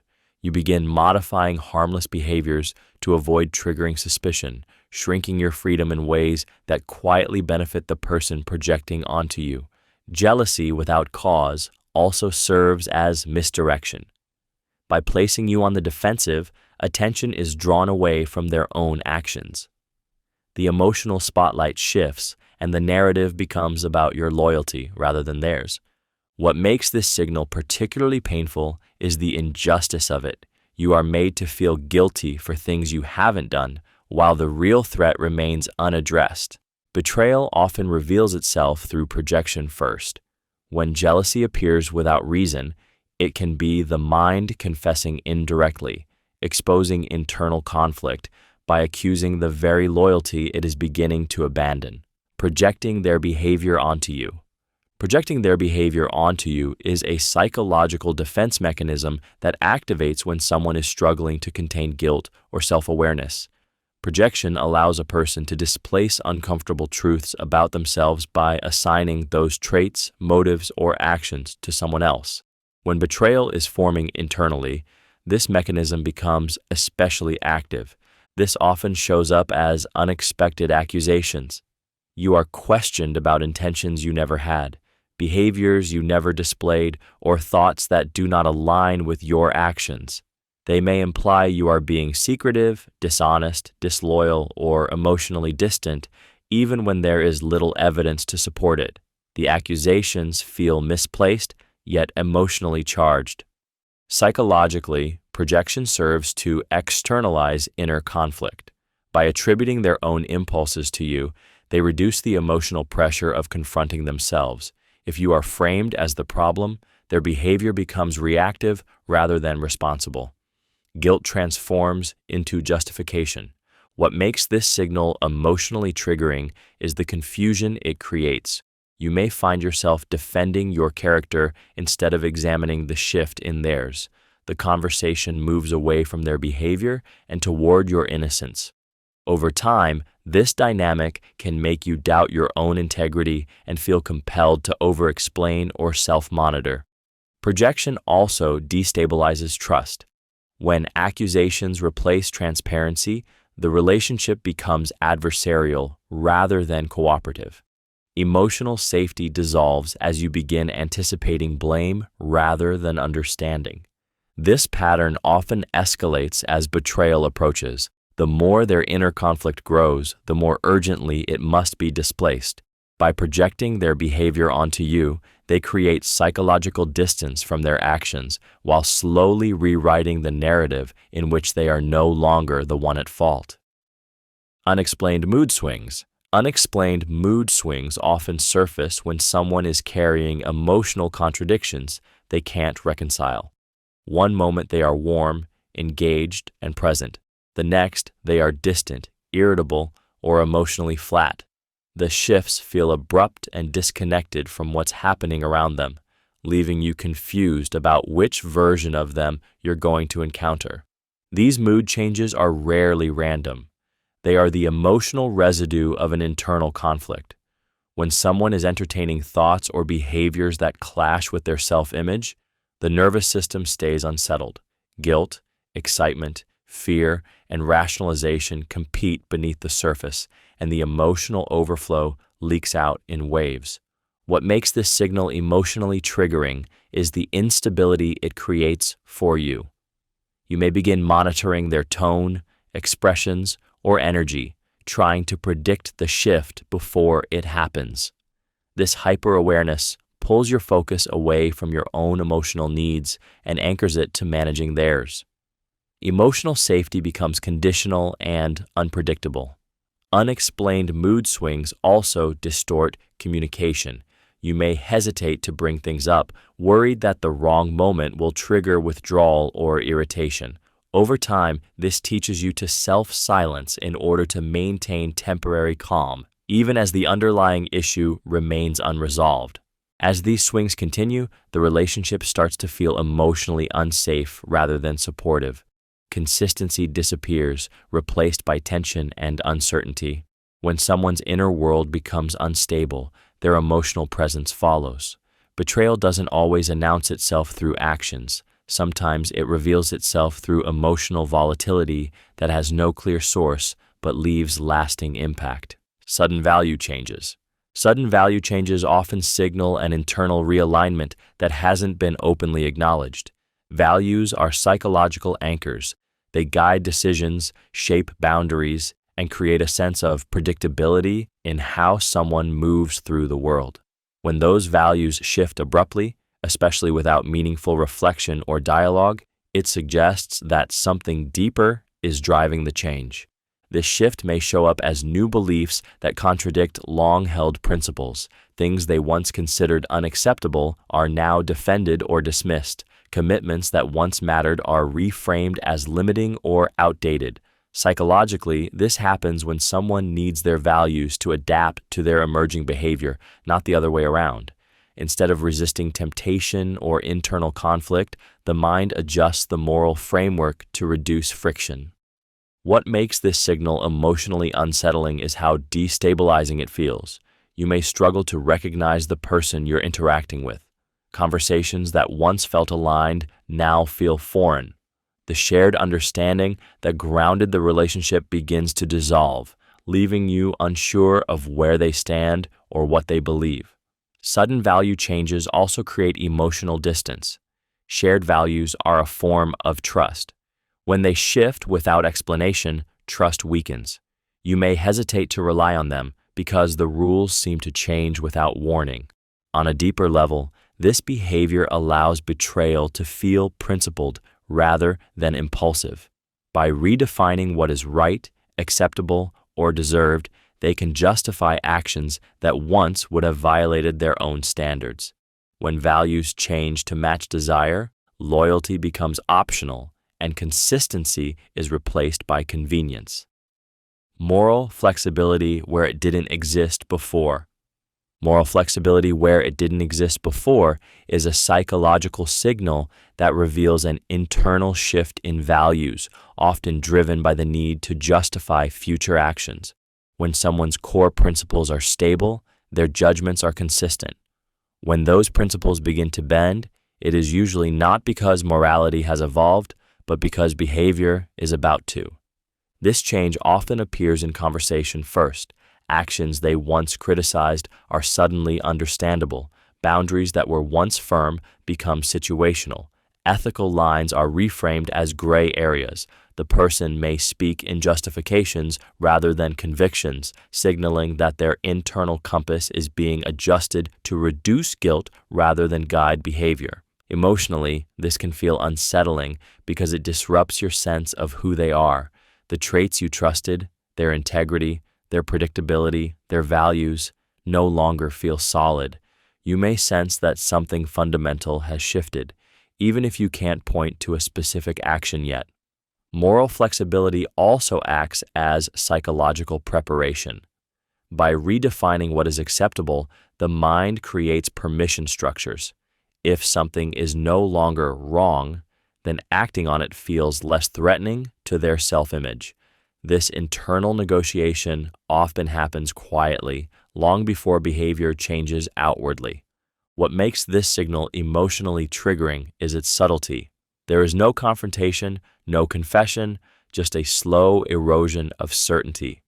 You begin wondering whether you're holding on to standards that no longer apply. Betrayal rarely begins with action. It begins with justification. When morality becomes flexible without clear growth or reflection, it often signals that loyalty is being redefined to accommodate choices that once would have been unthinkable. Rationalizing unethical behavior. Rationalizing unethical behavior is a psychological reprogramming process that occurs when someone needs to make wrongdoing feel acceptable. Before betrayal becomes an action, it must first become reasonable in the mind. Rationalization is how that transformation happens. What once would have triggered guilt is reframed as understandable, necessary, or even justified. This often begins with subtle language shifts. Rules are described as outdated. Boundaries are labeled unrealistic. Harm is minimized by intent rather than impact. They speak in explanations instead of responsibility, focusing on why something had to happen rather than whether it should have happened at all. Ethics become flexible, shaped to fit desire rather than principle. Psychologically, this behavior protects self-image. Most people need to see themselves as good, fair, or justified. When actions threaten that identity, the mind rewrites the moral framework instead of confronting the contradiction. Betrayal is no longer seen as betrayal, but as a response to circumstance, loneliness, pressure, or unmet needs. What makes this signal emotionally unsettling is how it distorts reality. You may hear explanations that sound logical on the surface but feel hollow underneath. Your discomfort is treated as naivety, rigidity, or emotionality. Over time, this can make you question your own moral compass while theirs quietly shifts. Rationalizing unethical behavior also removes the internal brakes. Once the mind accepts that values are negotiable, future actions face less resistance. Each justification makes the next one easier, creating momentum toward deeper violations. This signal marks a critical psychological turning point. When ethics are no longer anchors but tools, loyalty becomes conditional, harm becomes explainable, and betrayal stops feeling wrong long before it actually happens. Increased self-centeredness. Increased self-centeredness appears when someone's attention turns inward in a way that leaves little room for mutual awareness. Conversations begin orbiting around their needs, their stress, their goals, and their feelings, while yours receive minimal curiosity or emotional space. The shift feels subtle at first, but over time, it becomes a pattern where empathy feels one-sided. This change often signals internal prioritization. When a person is contemplating betrayal, their psychological focus narrows. Managing internal conflict, desire, or justification requires mental energy, and that energy is often taken from relational awareness. The self becomes the center, not out of confidence, but out of preoccupation. What makes this signal emotionally draining is the imbalance it creates. You may find yourself listening more, giving more, and adjusting more, while receiving less in return. Your experiences are acknowledged briefly, if at all, before the focus redirects back to them. This can leave you feeling unseen even while being physically present. Increased self-centeredness also serves a protective function. By keeping the emotional spotlight on themselves, they avoid deeper engagement with your perspective, which could challenge their internal narrative or invite accountability. Empathy becomes inconvenient when it threatens self-justification. Over time, this behavior erodes emotional reciprocity. The relationship shifts from shared to skewed, from mutual to transactional. You begin adapting to their emotional gravity, slowly shrinking your own needs to maintain harmony. In that environment, betrayal becomes easier to rationalize because the relationship has already been reframed internally as revolving around them rather than existing as a shared emotional space. Reduced vulnerability. Reduced vulnerability is a quiet emotional retreat that often happens when someone is preparing to protect themselves rather than connect. Vulnerability requires trust, openness, and a willingness to be seen. When betrayal begins forming, those qualities become risky. The person starts closing emotional doors not because they are stronger, but because they are hiding something they no longer want exposed. This reduction shows up as emotional self-containment. They stop sharing fears, doubts, or inner struggles. Conversations stay surface level. When asked how they truly feel, the answers are vague or deflected. Psychologically, vulnerability threatens secrecy. Being open invites questions, empathy, and emotional reciprocity, all of which make it harder to maintain a divided inner life. What makes this signal emotionally triggering is the sudden imbalance it creates. You may still be open, expressive, and emotionally available while they become guarded and distant. This asymmetry can make you feel exposed, as if you're sharing into a void. Over time, you may start withholding your own vulnerability to protect yourself from rejection. Reduced vulnerability also weakens emotional intimacy. Without emotional openness, connection becomes transactional rather than bonded. You may feel like you're interacting with a version of them that is edited, controlled, and emotionally inaccessible. On a deeper level, this withdrawal allows them to detach without confrontation. By sealing off their inner world, they reduce emotional accountability and make separation easier to justify. When vulnerability disappears, loyalty soon follows, because genuine connection cannot survive where openness is no longer allowed to exist. Avoiding emotional conversations. Avoiding emotional conversations is a psychological signal that reveals an unwillingness to engage where truth lives. Emotional dialogue requires presence, vulnerability, and alignment between inner experience and outward expression. When someone begins consistently steering away from these conversations, it often reflects an internal conflict they are not ready or willing to face. This avoidance can be subtle. Topics are changed when feelings are mentioned. Responses become shallow, practical, or dismissive when emotions surface. Moments that invite connection are met with distraction, humor, or silence. Over time, the emotional depth that once existed begins to flatten, replaced by surface-level interaction. Emotionally, this creates loneliness even in proximity.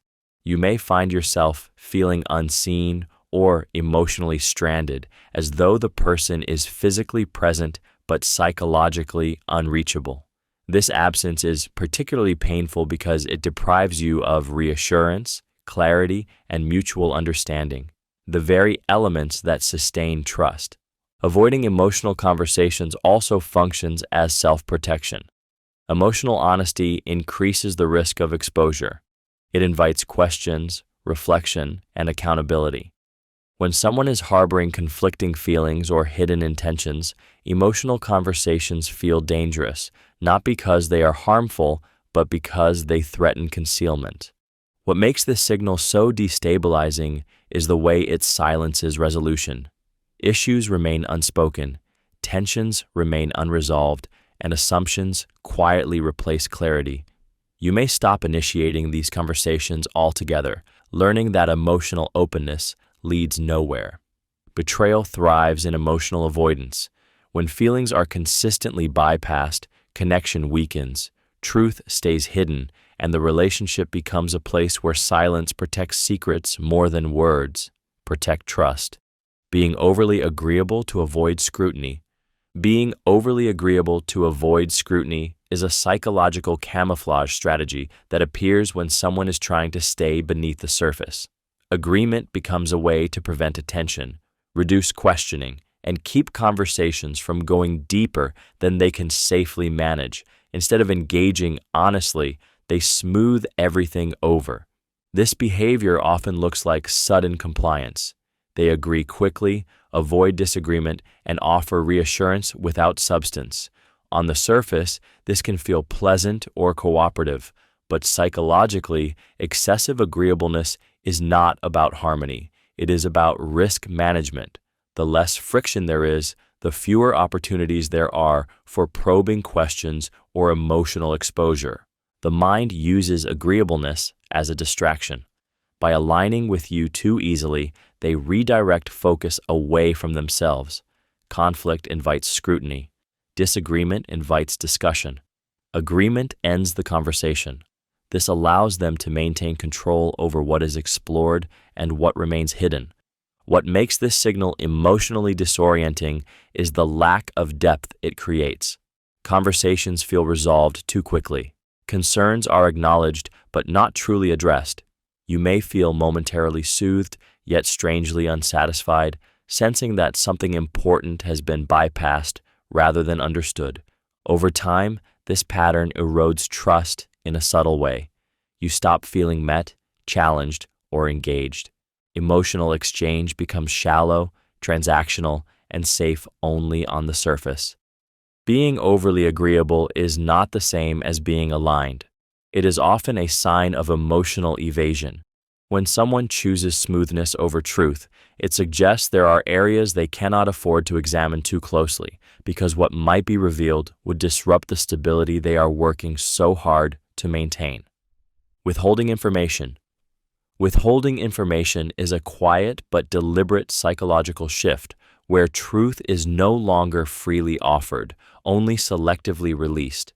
It's not always about direct lies, but about what remains unsaid. Details are skipped, explanations are delayed, and important context is conveniently missing. You sense that knowledge is being rationed rather than shared. This behavior often develops when openness feels risky. When someone anticipates judgment, confrontation, or emotional consequence, they begin managing information as a form of self-protection. Silence becomes safer than honesty. By controlling what you know, they control how much you can question, understand, or react. What makes withholding information emotionally unsettling is how it destabilizes trust without creating a clear confrontation. You may feel something is off, yet struggle to explain why. Conversations leave you with unanswered questions, but no obvious reason to challenge what wasn't said. This ambiguity invites self-doubt and overthinking. Withholding also creates an invisible hierarchy. One person holds knowledge, the other holds uncertainty. That imbalance shifts power quietly but effectively. You may find yourself dependent on fragments of truth, adjusting your expectations around incomplete information. Over time, this pattern erodes emotional safety. Shared reality begins to fracture, replaced by partial truths and unspoken gaps. You stop feeling included in their inner world and start feeling managed. Betrayal thrives in this space, not because of dramatic deception, but because truth has been quietly removed from the foundation of connection, leaving silence to do the damage instead. Speaking in half-truths. Speaking in half-truths is a psychological balancing act between honesty and concealment. Instead of fully lying, the person offers fragments of truth arranged in a way that hides the larger reality. This allows them to appear transparent while still protecting what they don't want revealed. When betrayal is forming, this becomes an efficient way to manage guilt without surrendering control. Half-truths often sound convincing because parts of them are real. Details are selectively shared while critical context is omitted. The story is technically accurate, yet emotionally misleading. Psychologically, this reduces internal conflict. They can tell themselves they didn't lie, even though the truth was never fully given. What makes this signal emotionally destabilizing is how hard it is to confront. You sense something is off, but can't easily point to what's wrong. Each statement seems reasonable on its own, which makes questioning it feel unfair or paranoid. Over time, this erodes your confidence in your perception and trains you to accept incomplete explanations. Speaking in half-truths also creates emotional exhaustion. You may find yourself piecing together conversations, reading between the lines, or searching for clarity that never fully arrives. This keeps you mentally engaged but emotionally unsatisfied. On a deeper level, half-truths preserve a false sense of trust. They maintain the appearance of honesty while quietly dismantling its substance. When someone consistently filters reality instead of sharing it fully, they are practicing emotional distance. Betrayal doesn't require outright lies to exist. It only needs enough truth to pass inspection and enough omission to remain hidden. Frequent "I forgot" excuses. Frequent "I forgot" excuses are a psychological signal that often indicates selective attention rather than genuine memory lapses. Forgetting happens to everyone, But when it becomes a repeated response, especially around commitments, conversations, or details that require accountability, it suggests that the mind is disengaging from responsibility in subtle ways. This pattern usually appears around emotionally inconvenient moments. Important discussions are forgotten. Agreements are vaguely remembered or not at all. Promises seem to dissolve without emotional weight. The repetition is what gives this signal its meaning. Forgetting becomes a convenient shield that avoids confrontation without direct refusal. Emotionally, this is deeply frustrating. You may feel unimportant, dismissed, or taken for granted. Over time, repeated "I forgot" responses can erode your sense of worth, making you question whether your needs or words truly matter. The emotional message received is not just forgetfulness, but lack of prioritization. Psychologically, frequent forgetting can also reflect internal conflict. When someone is balancing multiple narratives or obligations, the mind unconsciously filters out information that threatens comfort or exposes inconsistency. Forgetting becomes a way to maintain internal equilibrium without addressing the underlying issue. What makes this signal emotionally triggering is its plausible deniability. There is no clear wrongdoing to confront, only a pattern that leaves you feeling unheard and unconsidered. You may hesitate to express frustration, unsure whether it's fair to hold someone accountable for what they claim not to remember. Betrayal does not always announce itself with lies. Sometimes it hides behind indifference. When "I forgot" becomes a habit, it often signals that emotional investment has shifted elsewhere, leaving shared commitments quietly fading into the background. Testing boundaries subtly. Testing boundaries subtly is a psychological probing behavior that often appears before overt betrayal. Rather than crossing lines abruptly, the mind prefers to inch toward them, observing reactions and adjusting accordingly. These small tests are rarely obvious. They are framed as jokes, hypotheticals, minor favors, or seemingly harmless deviations from what was previously respected. Psychologically, this behavior serves as reconnaissance. Each subtle boundary test gathers information. How much resistance is there? How quickly is it challenged? How uncomfortable does the other person become? The answers help determine how far future actions can go without consequence. Boundaries that are not reinforced are mentally logged as negotiable. What makes this signal emotionally unsettling is its ambiguity. You may sense discomfort, but struggle to articulate why.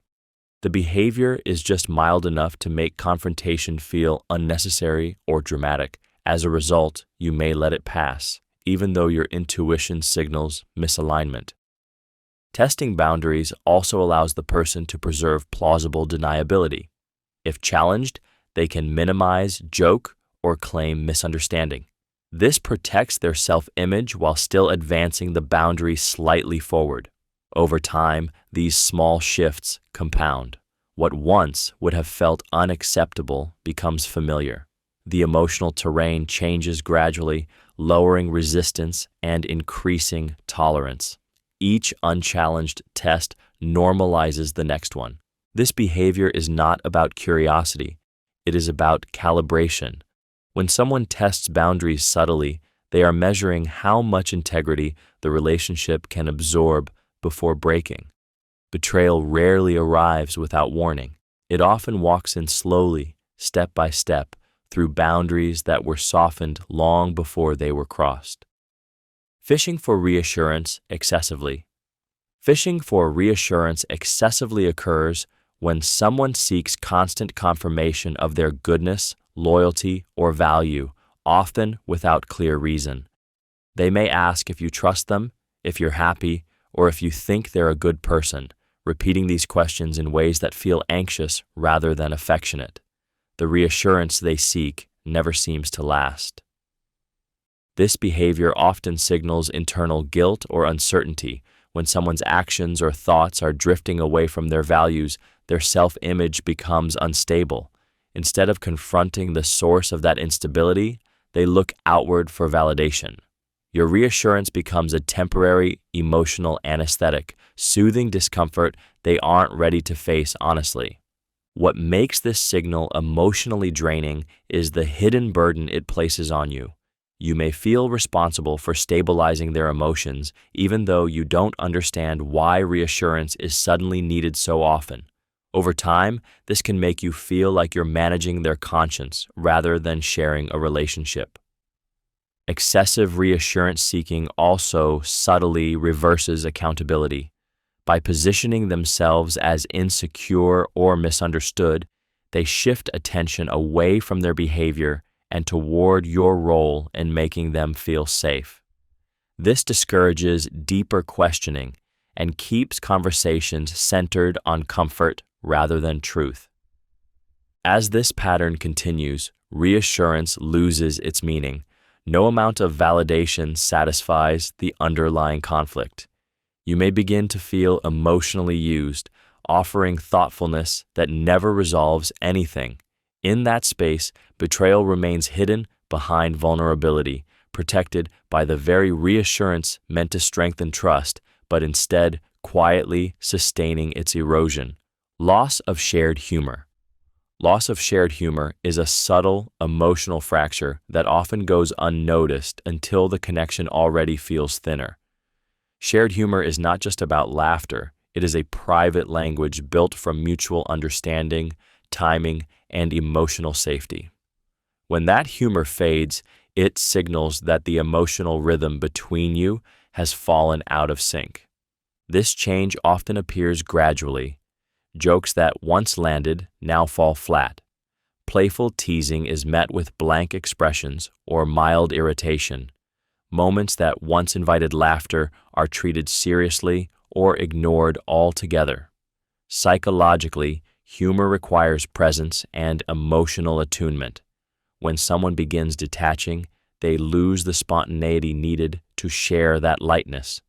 What makes this signal emotionally painful is what it removes. Humor is one of the fastest ways humans bond. It reassures us that we are seen, understood, and emotionally aligned. When it disappears, interactions begin to feel heavier, more formal, and emotionally distant. You may find yourself holding back, unsure of how they will respond.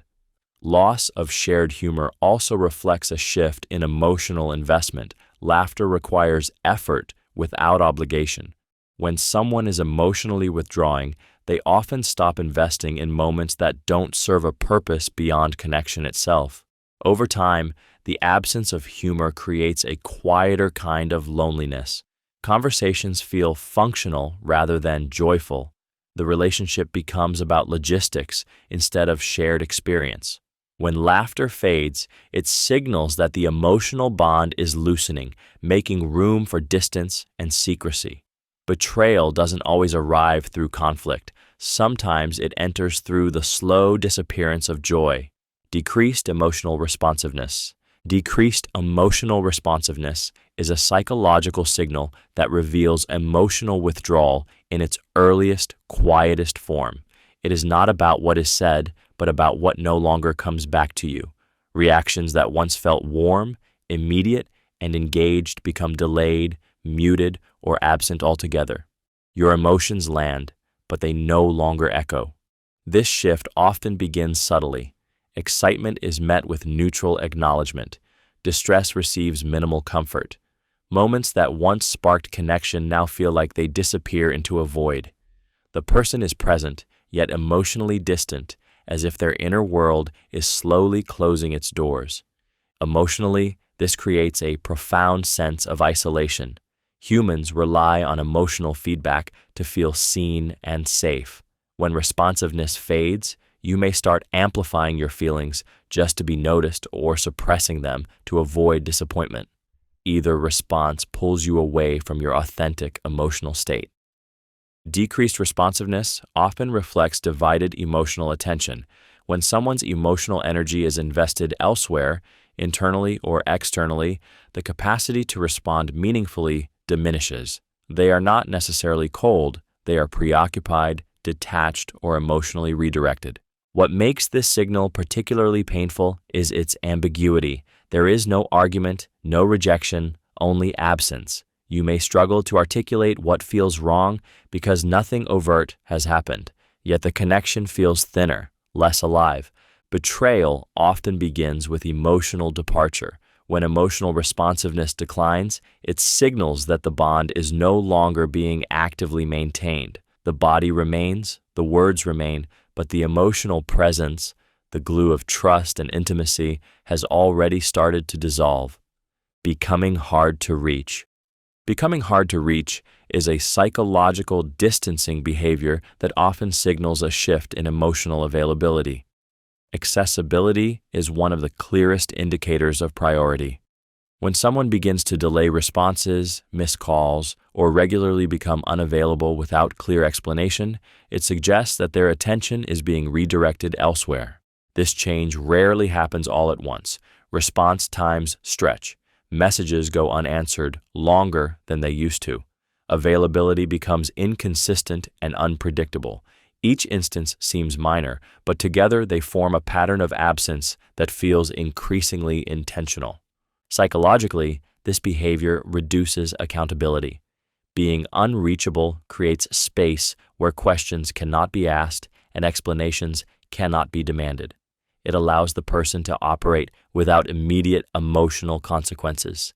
Distance becomes a buffer that protects them from confrontation, guilt, or the need to clarify their actions. What makes this signal emotionally triggering is the uncertainty it creates. You may find yourself checking your phone more often, rereading messages, or wondering if you said something wrong. The lack of response invites self-doubt and anxiety, even when the change did not originate with you. Becoming hard to reach also shifts the emotional balance. You wait while they decide when to reappear. Control over connection moves away from mutuality and toward convenience. This imbalance can make you feel less valued and more disposable. Over time, unavailability becomes a form of emotional withdrawal. Presence is no longer consistent, and reassurance is delayed or absent. This pattern quietly prepares emotional separation by normalizing absence, making the eventual distance feel less abrupt because it has already been practiced in silence. Ignoring messages selectively.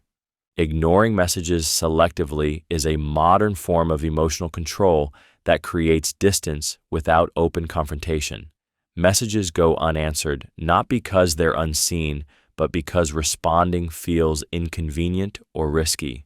You may notice patterns. Some messages receive quick replies, others are delayed or ignored entirely, often the ones that require emotional presence, explanation, or accountability. This behavior often signals internal avoidance. When someone is managing conflicting priorities or hidden thoughts, certain interactions trigger discomfort. Rather than engage, they choose silence. Selective ignoring allows them to maintain connection on their terms while avoiding conversations that could expose emotional shifts or inconsistencies. What makes this signal emotionally unsettling is the unpredictability. You're left wondering why one message mattered and another didn't. This uncertainty pulls you into overanalysis, replaying your words, questioning your tone, and adjusting future messages to avoid being ignored again. Emotional energy shifts from connection to self-monitoring. Selective ignoring also establishes an imbalance of power. The person who decides when communication happens controls the emotional tempo of the relationship. You wait, they decide. Over time, this conditions you to lower expectations and suppress needs to preserve responsiveness. As this pattern continues, silence becomes a language of avoidance. Important topics fade away not because they were resolved, but because they were never answered. The relationship begins to operate around gaps rather than dialogue, making emotional distance feel normalized and betrayal easier to conceal behind the excuse of being busy or distracted, while intention quietly replaces coincidence. Being present physically but absent mentally. Being present physically but absent mentally is one of the most disorienting signals because it creates the illusion of connection without its substance. They are there, sitting beside you, responding when spoken to, participating just enough to appear engaged. yet something essential is missing. Their attention feels elsewhere, fragmented, unreachable. Psychologically, this state reflects divided emotional investment. The body remains out of habit, obligation, or convenience, while the mind has begun relocating to another emotional focus. This could be another person, an internal narrative, or a future they are quietly rehearsing. Presence requires alignment. When alignment breaks, attention drifts. What makes this signal emotionally triggering is how invalidating it feels. You may sense that you're talking to someone who isn't fully listening, sharing moments that don't fully register.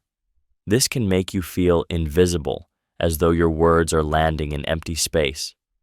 Over time, you may start repeating yourself, exaggerating emotions, or withdrawing just to protect your sense of dignity. Mental absence also reduces accountability. When someone isn't fully mentally present, emotional responsibility becomes diluted. They miss cues, forget important details, and respond superficially. This creates emotional loneliness even in shared space. On a deeper level, this detachment allows emotional separation without confrontation. They can slowly disengage while maintaining appearances. The relationship looks intact from the outside, but inside, connection is thinning. When someone is only present in body, it often means their loyalty has already started migrating somewhere. Their mind feels more alive. Sudden privacy demands are a psychological signal that reveal a shift from shared openness to guarded separation. Privacy in healthy relationships exists alongside transparency. When someone abruptly insists on new boundaries without context, explanation, or gradual adjustment, it often signals that something now needs protection. This change frequently appears around areas that were once neutral. Devices become off-limits, questions are framed as invasions, ordinary curiosity is recast as control. The demand itself is not the issue, it is the timing and intensity that reveal an internal change. What was once shared now feels defended. Emotionally, this creates insecurity. You may feel shut out, mistrusted, or accused simply for noticing the shift. The suddenness leaves little room for understanding, only confusion. Your nervous system registers the boundary not as safety, but as exclusion.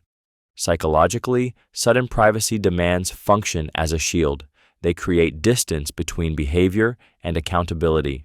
By redefining access as inappropriate, the person reduces the likelihood of discovery and justifies concealment under the language of autonomy. What makes this signal emotionally triggering is the reversal it creates. Transparency is reframed as entitlement. Trust is portrayed as surveillance.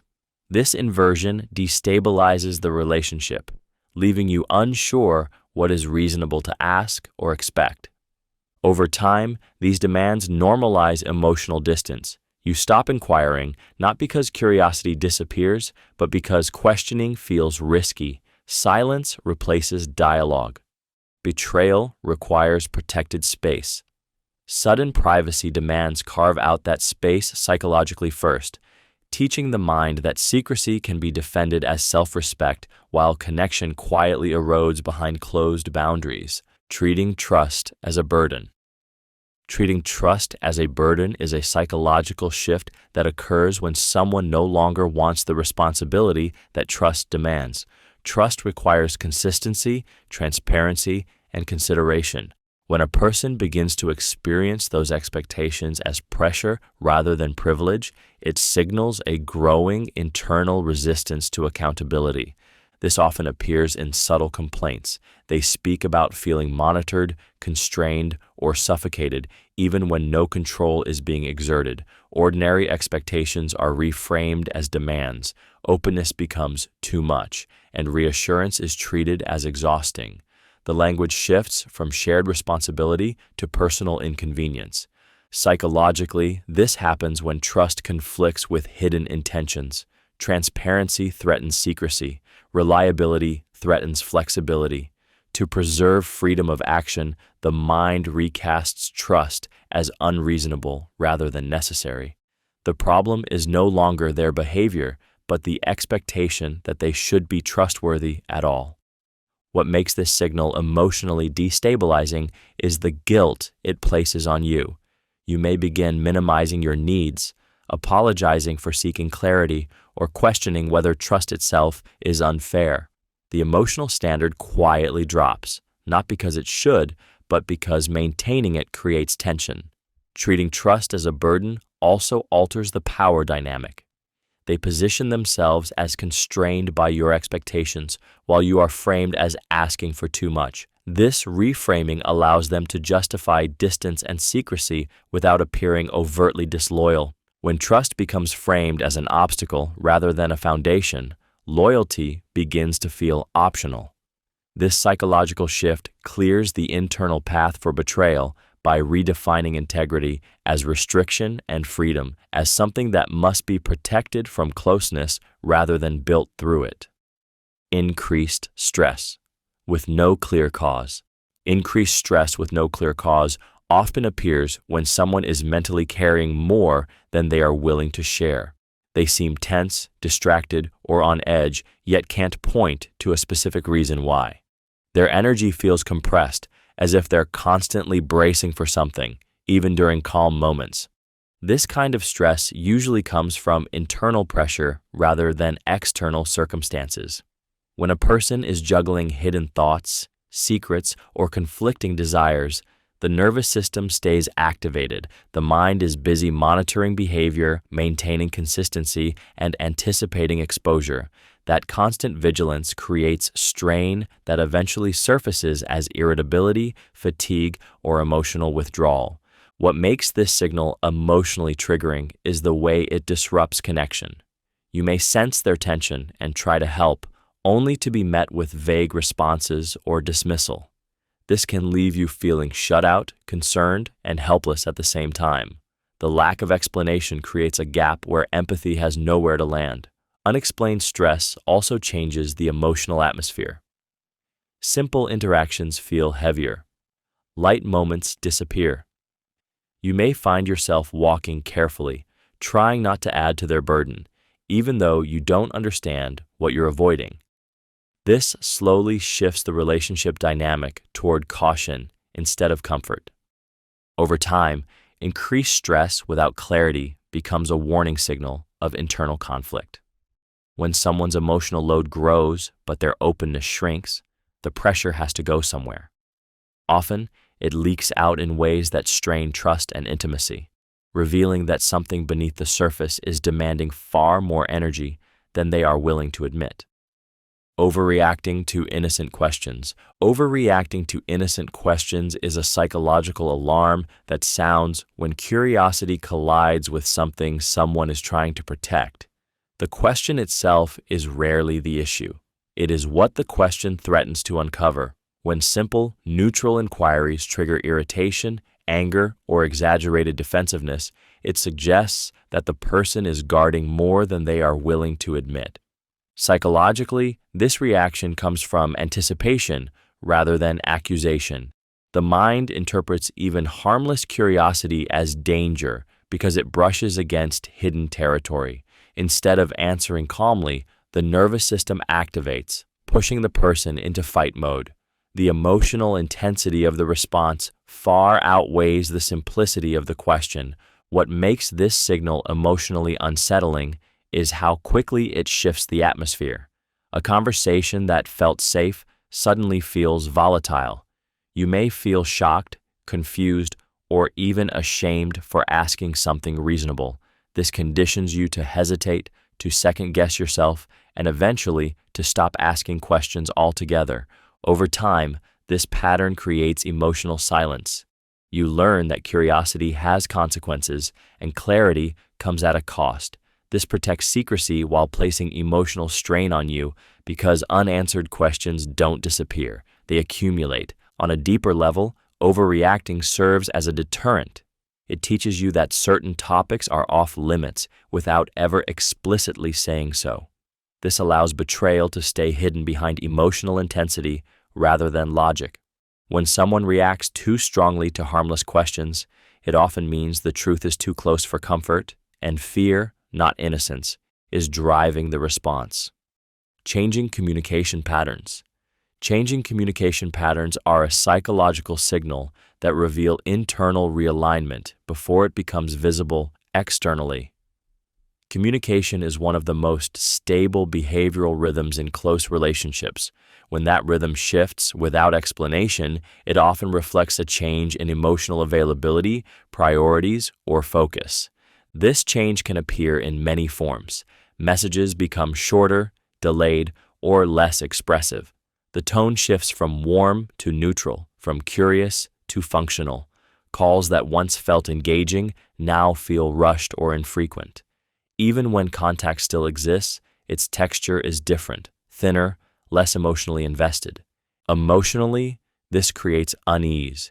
You may sense that something has changed but struggle to articulate what it is. The connection feels less alive, yet nothing concrete has happened to point to. This ambiguity keeps you alert, scanning for meaning in small shifts, which can be mentally exhausting. Changing communication patterns often signal divided attention. When emotional energy is redirected elsewhere, the effort once invested in communication diminishes. The person may not consciously withdraw, but their responsiveness reflects what currently holds their focus. What makes this signal emotionally destabilizing is the quiet recalibration it forces on you. You may begin adjusting your own communication, waiting longer to respond, sharing less, or pulling back emotionally to protect yourself. This mutual retreat accelerates distance without either person explicitly choosing it. Betrayal rarely arrives suddenly. It unfolds through small behavioral shifts that rewire connection over time. Changing communication patterns are the early footprints of that shift, signaling that the emotional channel between you is being slowly, silently reconfigured. Using humor to deflect seriousness. Using humor to deflect seriousness is a psychological avoidance strategy that allows someone to sidestep emotional exposure without appearing resistant. Humor lightens the atmosphere, but when used repeatedly at moments that require honesty, it becomes a tool for evasion rather than connection. This behavior often appears when conversations approach vulnerable or uncomfortable territory. Instead of engaging, they joke, tease, exaggerate, or make light of the concern. Laughter replaces reflection. Wit replaces accountability. The moment passes, unresolved but emotionally disarmed. Psychologically, humor acts as a pressure release valve. Serious discussions demand presence, self-awareness, and emotional risk. When someone is carrying internal conflict or hidden intentions, that risk feels dangerous. Humor offers a socially acceptable exit that avoids confrontation while maintaining likability.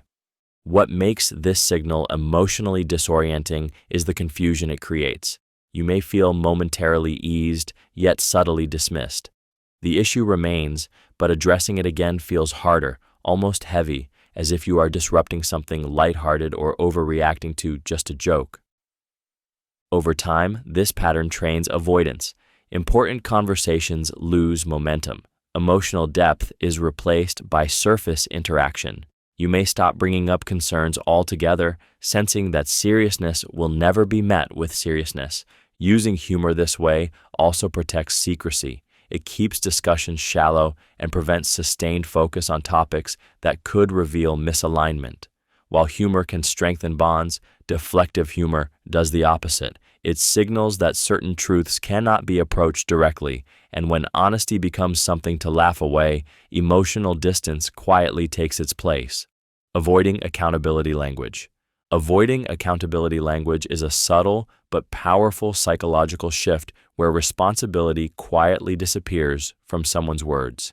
Instead of saying, "I did," "I chose," or "I should have," they lean on vague phrasing like "things happened," "it just turned out that way," or "you know how situations get." Actions lose ownership and become events without an author. This shift often occurs when someone is distancing themselves from the consequences of their behavior. Accountability requires alignment between action and identity. When that alignment becomes uncomfortable, language adapts to reduce emotional exposure. By removing themselves from the center of the sentence, they also remove themselves from responsibility. What makes this signal emotionally disorienting is how slippery it feels. You may leave conversations feeling unsatisfied, sensing that something important was acknowledged but never truly owned. Without clear responsibility, there is nothing to resolve and no ground for repair. The issue remains floating, unresolved, and strangely untouchable. Avoiding accountability language also protects internal narratives. If actions are framed as circumstantial or accidental, guilt becomes easier to manage. The person can maintain a self-image of being reasonable or blameless while still benefiting from the outcome of their choices. Over time, this erosion of ownership weakens trust. You begin to realize that clarity is being avoided on purpose, not out of confusion, but out of self-preservation. When responsibility is consistently softened or redirected, honesty loses its anchor and betrayal becomes easier to rationalize because no one is ever fully admitting to choosing it.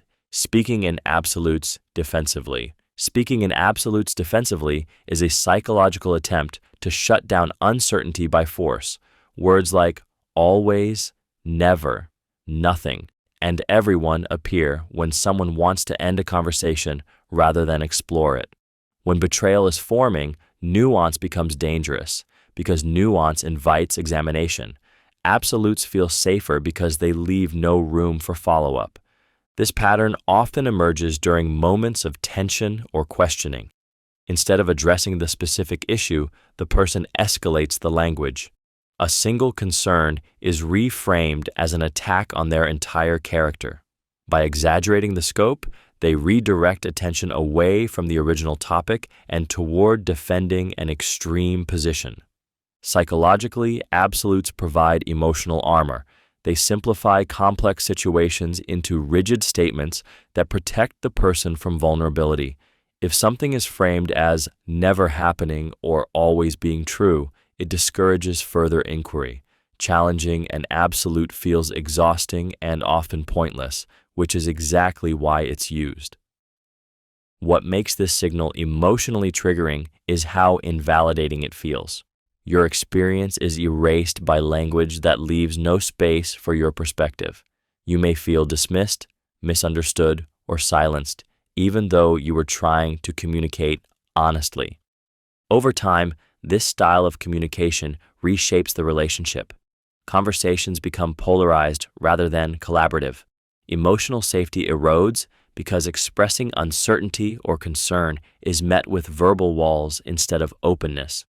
When someone relies on absolutes to defend themselves, it often means they are protecting a fragile truth that cannot withstand careful examination. Increased reliance on others emotionally. Increased reliance on others emotionally is a psychological signal that often indicates emotional displacement rather than expansion. Emotional closeness is not limitless. When deep emotional energy is redirected outward, it is usually withdrawn from somewhere else. When someone begins consistently leaning on others for support, validation, or intimacy that once existed between you, it reflects a shift in emotional allegiance. This change often appears subtly. They speak more about how someone else understands them, comforts them, or is just easier to talk to. Emotional struggles are processed elsewhere while you receive summaries or silence. The bond doesn't break dramatically. It thins quietly as emotional exchange is outsourced. Emotionally, this can feel like being slowly replaced. You may sense that you are no longer the first point of connection, even if your role hasn't been formally redefined. This creates insecurity, not because connection with others is wrong, but because your shared emotional channel is no longer primary. Psychologically, increased reliance on others reduces emotional accountability within the relationship. Difficult feelings are resolved externally, removing the need for vulnerability or repair with you. This makes emotional distance easier to maintain and harder to address. What makes this signal particularly painful is its invisibility. There may be no conflict, no overt rejection, just a quiet redistribution of intimacy. You are still present, but no longer central. Betrayal often begins emotionally before it becomes behavioral. When someone consistently turns elsewhere for emotional fulfillment, it signals that attachment is shifting. Loyalty erodes not through abandonment, but through the slow transfer of emotional dependency to someone outside the bond you once shared. Disappearing during critical moments. Disappearing during critical moments is a psychological abandonment signal that reveals where emotional commitment truly stands. Critical moments require presence, prioritization, and emotional investment. When someone repeatedly becomes unavailable during times of stress, conflict, or need, it suggests that showing up has become optional rather than essential. This behavior often carries plausible explanations. They are busy, overwhelmed, or unable to engage right now.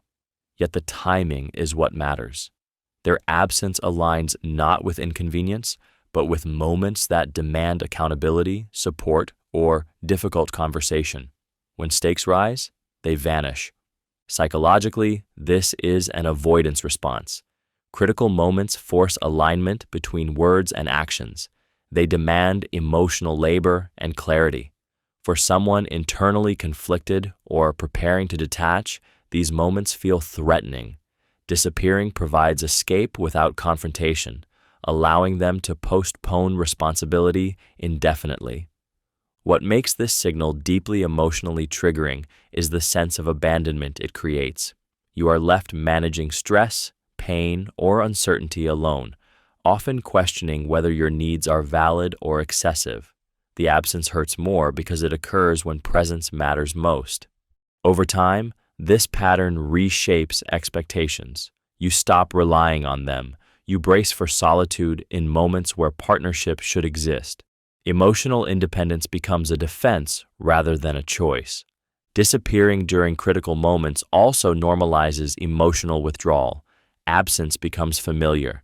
Support becomes unreliable. This quiet erosion of presence prepares the emotional ground for betrayal, because a person who is not there when it matters most has already stepped away from the role trust requires, even if they have not yet admitted it aloud. Reduced investment in problem solving.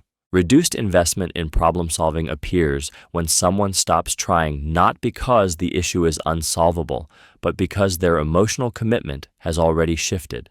Conversations that once involved effort, compromise, and curiosity now end quickly or are met with indifference. Problems are acknowledged briefly, then abandoned, as if resolution no longer matters. This shift often signals internal detachment. When a person is aligned with a relationship, they experience problems as shared challenges. When betrayal begins forming internally, problems become inconveniences rather than responsibilities. Investing energy into fixing things feels pointless if they've already emotionally stepped back. What makes this signal emotionally painful is the sense of abandonment it creates. You may still be trying to communicate, repair, or understand while they seem disengaged or resigned. The imbalance leaves you carrying the emotional labor alone, questioning whether the relationship is worth fighting for if only one person is fighting. Reduced problem solving also functions as avoidance. Engaging deeply could lead to clarity, confrontation, or decisions they aren't ready to face. By staying passive, they delay accountability and maintain emotional distance without openly ending anything. Over time, this lack of effort erodes trust more than conflict ever could. Disagreements aren't dangerous. Indifference is. When someone stops investing in solutions, they are often already invested elsewhere emotionally. The relationship shifts from something being built together into something slowly neglected, where unresolved issues pile up not because they couldn't be fixed, but because fixing them no longer aligns with their inner direction. Treating loyalty as conditional. Treating loyalty as conditional is a psychological shift where commitment is no longer grounded in connection, but in compliance. Loyalty stops being something freely given and becomes something you must continually earn. When betrayal is forming, this reframing allows the person to keep emotional power while slowly loosening their own obligations. This condition often appears through subtle statements or attitudes. Support is offered only when you behave a certain way. Understanding is withdrawn when you challenge them. Care feels transactional, tied to how convenient or agreeable you are in the moment. Psychologically, this allows them to justify emotional withdrawal without seeing themselves as disloyal. If loyalty is conditional, then withholding it feels reasonable. What makes this signal emotionally destabilizing is the insecurity it creates. You may find yourself monitoring your words, emotions, or boundaries to avoid triggering distance. Love and trust no longer feel stable. They feel negotiable. This keeps you focused on maintaining approval rather than recognizing the imbalance. Conditional loyalty also erodes mutual respect. Instead of standing with you through discomfort, they position themselves above you, deciding when you deserve commitment. This dynamic reduces empathy and increases entitlement. On a deeper level, this behavior prepares the reminder for betrayal. If loyalty depends on conditions, then breaking it can always be justified. There will always be a reason, a failure, or a flaw to point to. By redefining loyalty as something you must earn, they free themselves to step away while convincing themselves they had no other choice. Growing resentment. Growing resentment is a psychological signal that reveals unresolved conflict fermenting beneath the surface. Resentment does not appear suddenly, it accumulates quietly through unmet needs, unspoken grievances, and suppressed emotions. When it begins to surface, it often does so indirectly, disguised as irritation, withdrawal, or subtle hostility. This resentment may show up in tone before words. Small issues trigger disproportionate reactions. Neutral comments are met with defensiveness or sarcasm. There is an undercurrent of tension that makes interactions feel heavier, as if something is always on the verge of spilling out, but never quite does. Emotionally, growing resentment is destabilizing because it feels personal yet undefined. You may sense disapproval without knowing its source. This ambiguity can lead you to overanalyze your behavior, trying to prevent conflict that hasn't been clearly expressed. The emotional burden shifts onto you to maintain balance without clarity. Psychologically, resentment functions as justification. When someone harbors unresolved bitterness, it becomes easier to rationalize emotional withdrawal or harmful behavior. The mind reframes actions as deserved rather than destructive. Resentment turns disconnection into a narrative of self-protection. What makes this signal particularly damaging is its corrosive nature.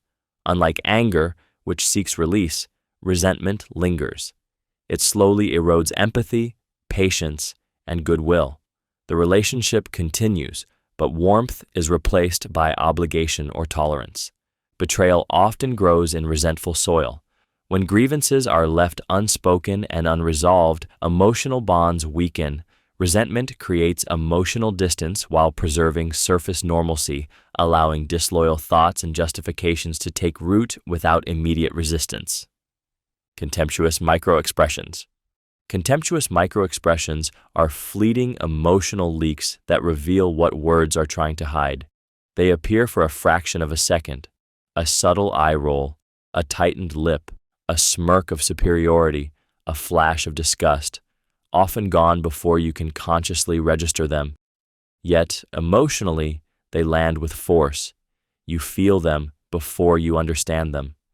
Contempt is not frustration or anger. It is moral positioning. It signals that one person has begun to see themselves as above the other. Psychologically, contempt emerges when respect erodes and empathy collapses. When betrayal is forming internally, contempt helps the mind justify it. It reframes the other person as lesser, flawed, or undeserving, making disloyal thoughts feel earned rather than shameful. Micro-expressions are especially revealing because they bypass conscious control. A person can choose their words, but their nervous system reacts faster than intention. In moments of irritation, disagreement, or vulnerability, contempt can flash across the face before it is masked by neutrality or forced calm. What makes this signal emotionally devastating is its invisibility. You may sense something sharp, dismissive, or cold, but struggle to point to anything concrete. This ambiguity often leads you to doubt yourself rather than trust what you felt. Over time, repeated exposure to contempt, even briefly, can corrode self-worth and emotional safety. Contempt also poisons communication. Once it enters a relationship, curiosity is replaced by judgment, and understanding is replaced by evaluation. Repair becomes unlikely because contempt does not seek resolution, it seeks distance. When contempt appears, even subtly, it marks a dangerous psychological shift. It signals that emotional separation has already begun internally, and betrayal no longer feels like a violation of connection, but a release from it. Subtle contempt in tone. Subtle contempt in tone is one of the most corrosive psychological signals because it communicates superiority without openly declaring it. It appears as faint sarcasm, dismissive inflection, quiet mockery, or a patronizing edge that wasn't there before. The words themselves may seem neutral, but the tone carries a message of irritation, disdain, or emotional distance. This shift often emerges when respect has begun to erode internally. When someone is preparing to detach or justify disloyal thoughts, they unconsciously lower the emotional value of the person they are connected to. Contempt makes that easier. It reframes you as less worthy of care, patience, or consideration, reducing internal resistance to emotional separation. What makes subtle contempt especially triggering is how hard it is to confront. If you point it out, it can be denied or reframed as humor, stress, or misunderstanding. Yet your nervous system registers it immediately. You feel talked down to, minimized, or quietly disrespected, even if you can't quote a specific insult. Over time, this tone reshapes the emotional climate. Conversations feel tense. You may begin second-guessing yourself, feeling embarrassed for expressing needs, or shrinking to avoid being met with that edge again. The relationship stops feeling safe and starts feeling evaluative. Subtle contempt signals that empathy is being replaced by judgment. Once contempt enters, repair becomes difficult, because connection requires equality and care. When tone carries quiet disdain, betrayal no longer feels like a rupture to the person feeling it. It feels like a justified step away from someone they've already emotionally diminished. Indifference to your feelings. Indifference to your feelings is one of the clearest emotional signals that attachment is eroding. Indifference is not anger, and it is not conflict. It is the absence of emotional response where care should exist. When someone stops reacting to your joy, pain, or distress, it reveals that your emotional world no longer holds weight in theirs. This indifference often appears quietly. Your concerns are met with silence, shrugs, or short acknowledgments. Emotional moments that once prompted comfort now receive minimal engagement. Psychologically, this happens when emotional investment has been withdrawn. Feeling with you requires energy, empathy, and presence. When someone is preparing to detach or betray, they often conserve that energy for elsewhere. What makes this signal deeply triggering is how invisible it makes you feel. You may begin questioning whether your emotions are valid or excessive. The lack of response can hurt more than criticism because it suggests you no longer matter enough to provoke any reaction at all. Indifference also weakens emotional safety. Without emotional responsiveness, vulnerability feels risky. You may stop sharing your inner experiences, not because you want to, but because there is no emotional return. On a deeper level, indifference functions as emotional insulation. By not feeling your emotions, They protect themselves from guilt and responsibility. It becomes easier to act in ways that hurt you when your feelings are no longer registered internally. When indifference replaces care, betrayal doesn't feel cruel to them. It feels distant, abstract, and emotionally justified. Inconsistent emotional reactions. Inconsistent emotional reactions are a psychological signal that reveal internal instability and divided emotional investment. When someone is emotionally aligned, their responses follow a predictable rhythm. Joy, concern, empathy, and frustration show up in ways that feel coherent over time. When that coherence breaks, emotional reactions begin to feel mismatched and unreliable. This inconsistency often appears as emotional whiplash. A situation that once mattered deeply now receives little reaction, while minor issues suddenly provoke strong responses. Warmth and detachment alternate without clear cause. You may feel as though you never know which version of them you'll encounter in a given moment. Emotionally, this creates unease and hypervigilance. You begin scanning their mood, adjusting your behavior, trying to anticipate reactions to avoid discomfort. This constant emotional recalibration is exhausting and destabilizing, pulling you away from your own emotional needs. Psychologically, inconsistent reactions often indicate internal conflict. The person may be managing guilt, secrecy, or competing emotional attachments. Their emotional system is no longer unified, and that fragmentation leaks out through unpredictable responses. What makes this signal particularly painful is its erosion of emotional safety. Consistency builds trust. When reactions become unreliable, trust weakens, not because of overt harm, but because emotional ground no longer feels solid. Betrayal often manifests emotionally before it becomes visible in action. Inconsistent emotional reactions are the emotional static of a divided mind, revealing that attention, loyalty, or emotional presence is no longer anchored in one place, leaving you navigating a relationship that feels increasingly unstable and uncertain. Sudden philosophical detachment. Sudden philosophical detachment is a psychological distancing maneuver where someone retreats into abstract ideas to avoid emotional accountability. Instead of engaging with lived experience, they begin speaking in concepts, theories, or generalized beliefs. Emotions are reframed as illusions, attachments as weaknesses, and commitment as something constructed rather than chosen. This shift often appears during moments that require personal responsibility. Rather than addressing specific actions or feelings, they zoom out. They talk about how nothing is permanent, how people are just passing through each other's lives, or how expectations are the root of suffering. These ideas may sound thoughtful or enlightened, but psychologically they function as insulation. Detachment at this level protects the self from guilt. If everything is impermanent and meaning is subjective, then harm loses its weight. Betrayal becomes a philosophical inevitability rather than a personal choice. By abstracting the situation, they avoid confronting the emotional consequences of their behavior. What makes this signal emotionally disorienting is the way it invalidates your experience. Your feelings are not met with empathy, but with ideology. Pain is answered with theory. This can make you feel unsophisticated, emotional, or unreasonable for wanting clarity or care. Sudden philosophical detachment also introduces emotional superiority. They position themselves as evolved, rational, or awakened, while closeness is framed as naive or constricting. This creates distance without overt rejection.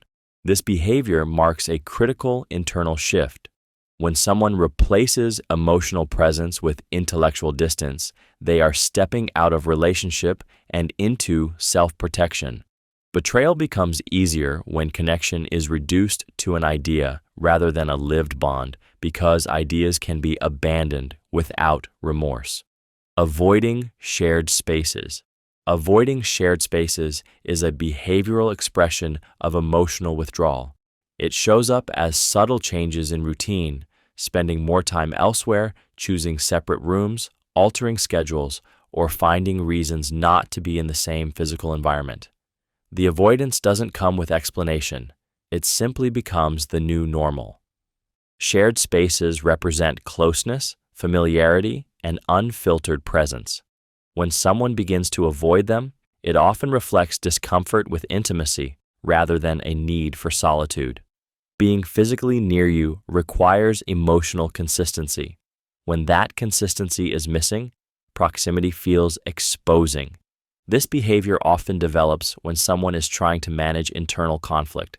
Shared spaces increase the chance of conversation, observation, and emotional engagement. Avoidance reduces those risks. Distance becomes a way to maintain control and prevent moments that could invite questions or reveal emotional shifts. What makes this signal emotionally painful is how it alters the sense of togetherness. You may begin feeling alone even when not technically alone. Familiar environments feel emptier, and connection feels conditional on circumstance rather than desire. You start noticing how much effort it takes to occupy the same space. Over time, avoiding shared spaces rewires the relationship. Togetherness becomes rare and intentional instead of natural. You adapt by lowering expectations, filling the silence, or creating your own distance to cope. In that growing separation, betrayal becomes easier to conceal because the relationship has already been divided physically and emotionally, one avoided room or missed moment at a time. Making unilateral decisions. Making unilateral decisions is a psychological shift that signals emotional separation before physical or verbal separation occurs. In healthy bonds, decisions are shared because shared reality matters. When someone begins deciding without you, especially on matters that affect both of you, it reveals that they no longer see you as part of their inner decision-making world. This behavior often starts subtly. Plans are made without consultation. Choices are presented as fate's accomplice rather than discussions. When questioned, the response is practical or dismissive, as if your input is optional. Psychologically, this reflects a recentering of the self.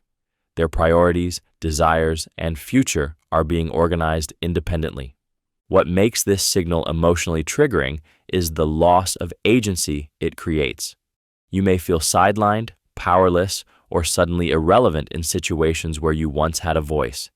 This can create a quiet grief as you realize that inclusion has been replaced by notification. Unilateral decision-making also reduces accountability.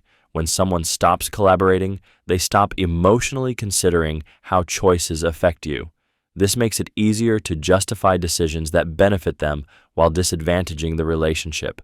On a deeper level, this behavior rehearses separation. By acting alone, they practice life without you while still maintaining the appearance of togetherness. Each solo decision weakens the shared foundation and strengthens their independence. When someone consistently chooses without you, it signals that loyalty is no longer mutual, and betrayal becomes less a rupture and more a continuation of the direction they've already been moving. Less curiosity about your life. Less curiosity about your life is a psychological signal that reveals emotional disengagement through absence rather than conflict. Curiosity is one of the clearest expressions of care. When someone is emotionally invested, they naturally want to know how you feel, what you're thinking, and what is happening in your world. When that curiosity fades, it signals that attention has quietly shifted elsewhere. This change often shows up in small moments. They stop asking follow-up questions. Your stories receive acknowledgement without interest.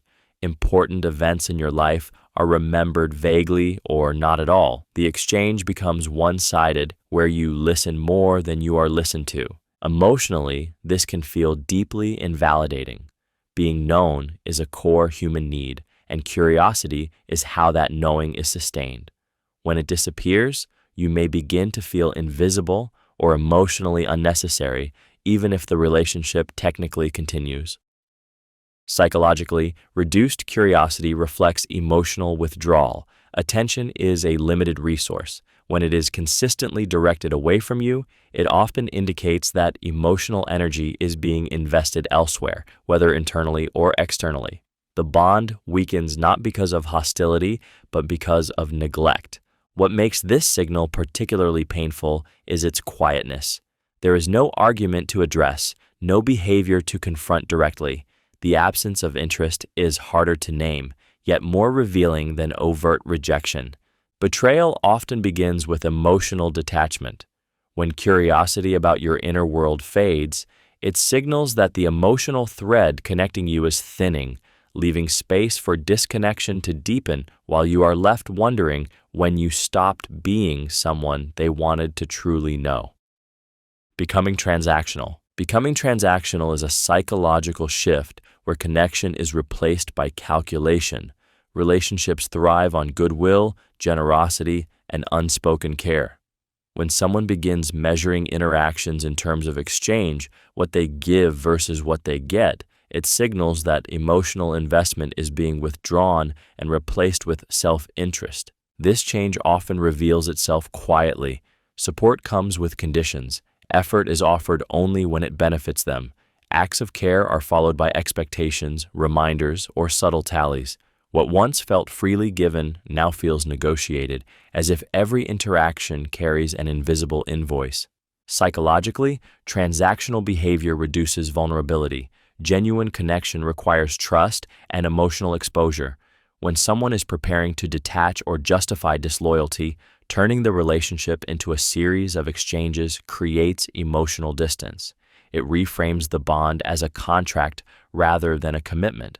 What makes this signal emotionally unsettling is the erosion of safety it creates. You may begin questioning whether affection is sincere or strategic. Instead of feeling valued for who you are, you feel valued for what you provide. This can lead to anxiety, overgiving, or withdrawal as you try to restore balance. Becoming transactional also allows moral justification. If the relationship is framed as unequal or unfulfilling, then seeking fulfillment elsewhere feels reasonable. Emotional debts are exaggerated, contributions are minimized, the narrative shifts from shared life to unfair exchange. Over time, warmth is replaced by negotiation. Care is replaced by cost-benefit thinking.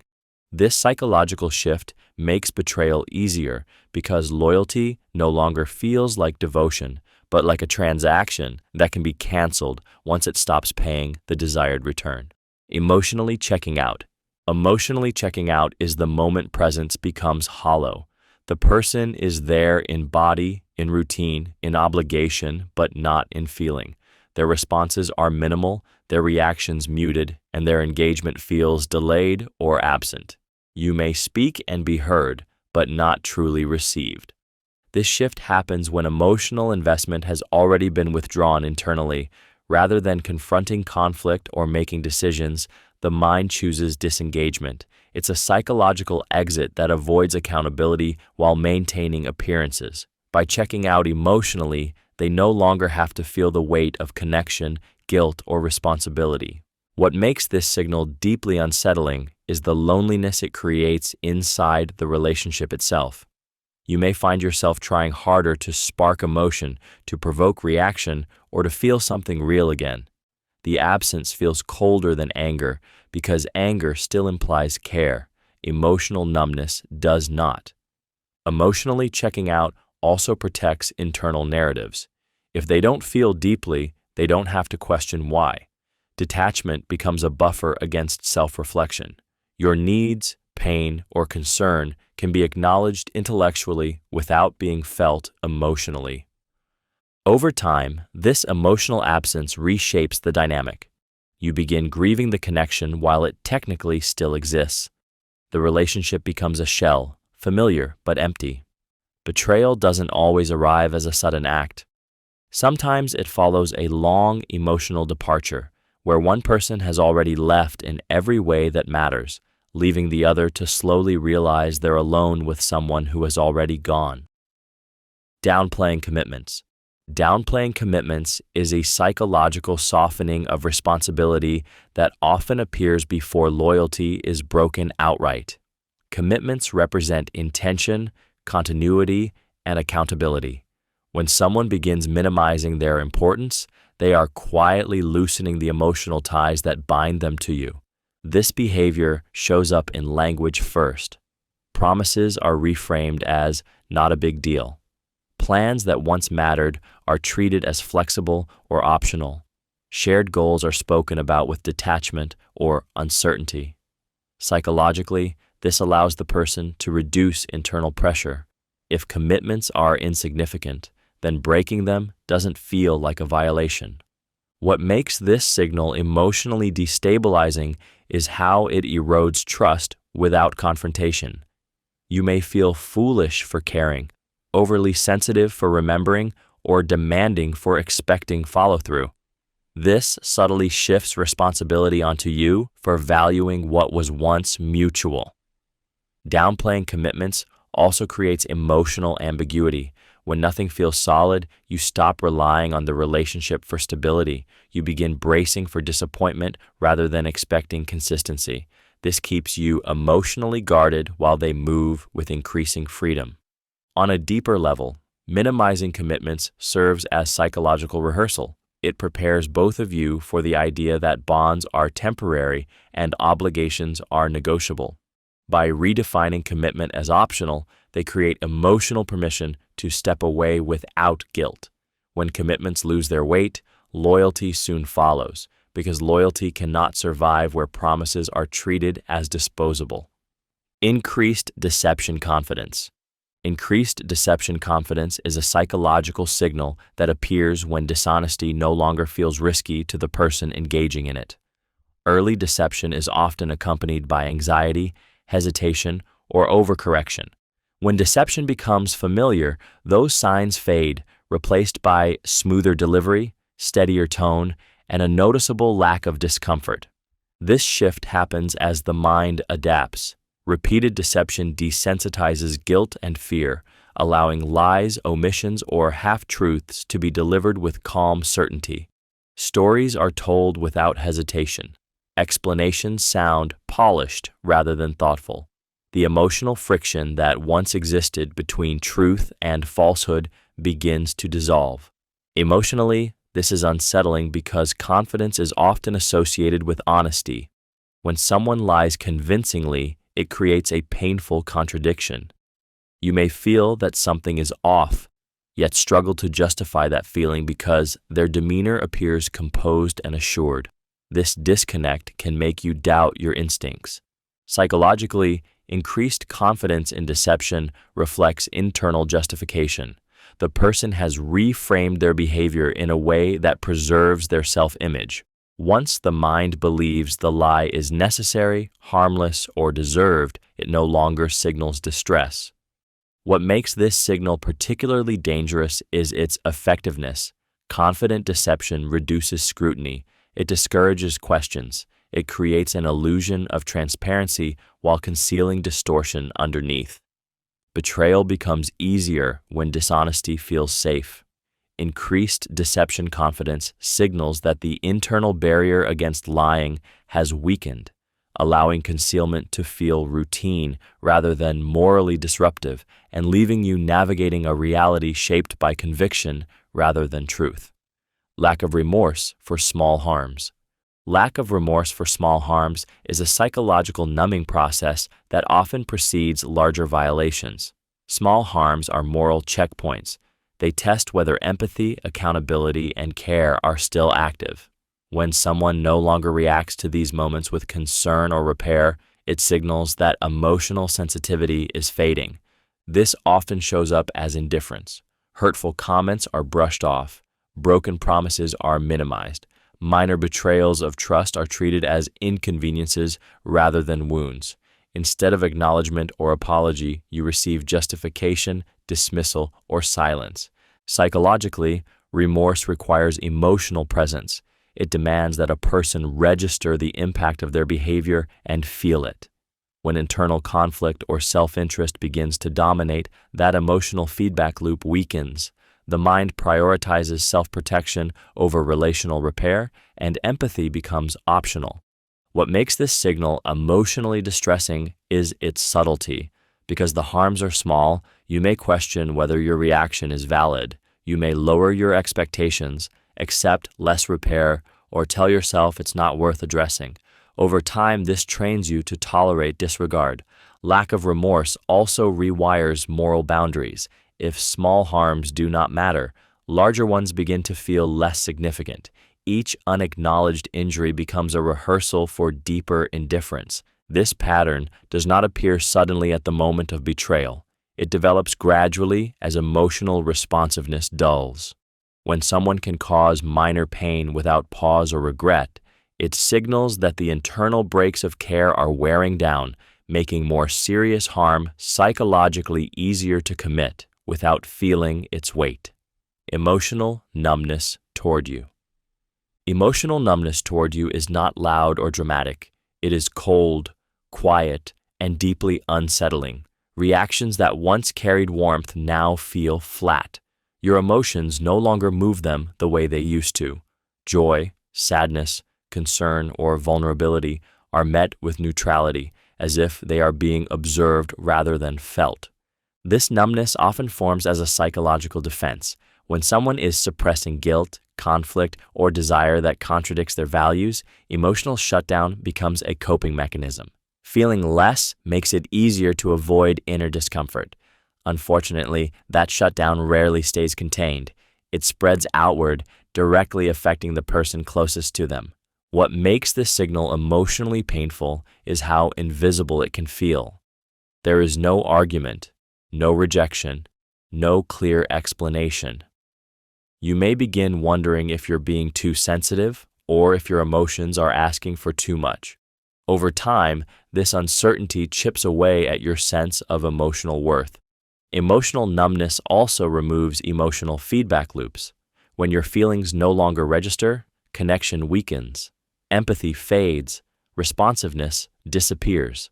You may feel like you're speaking into a void where nothing echoes back. As this numbness persists, the relationship loses its emotional pulse. You stop feeling chosen, valued, or emotionally held. Betrayal becomes easier in this state, not because of cruelty, but because emotional detachment has already done the work of severing connection. When someone no longer feels your emotions, crossing emotional boundaries no longer feels like crossing anything at all.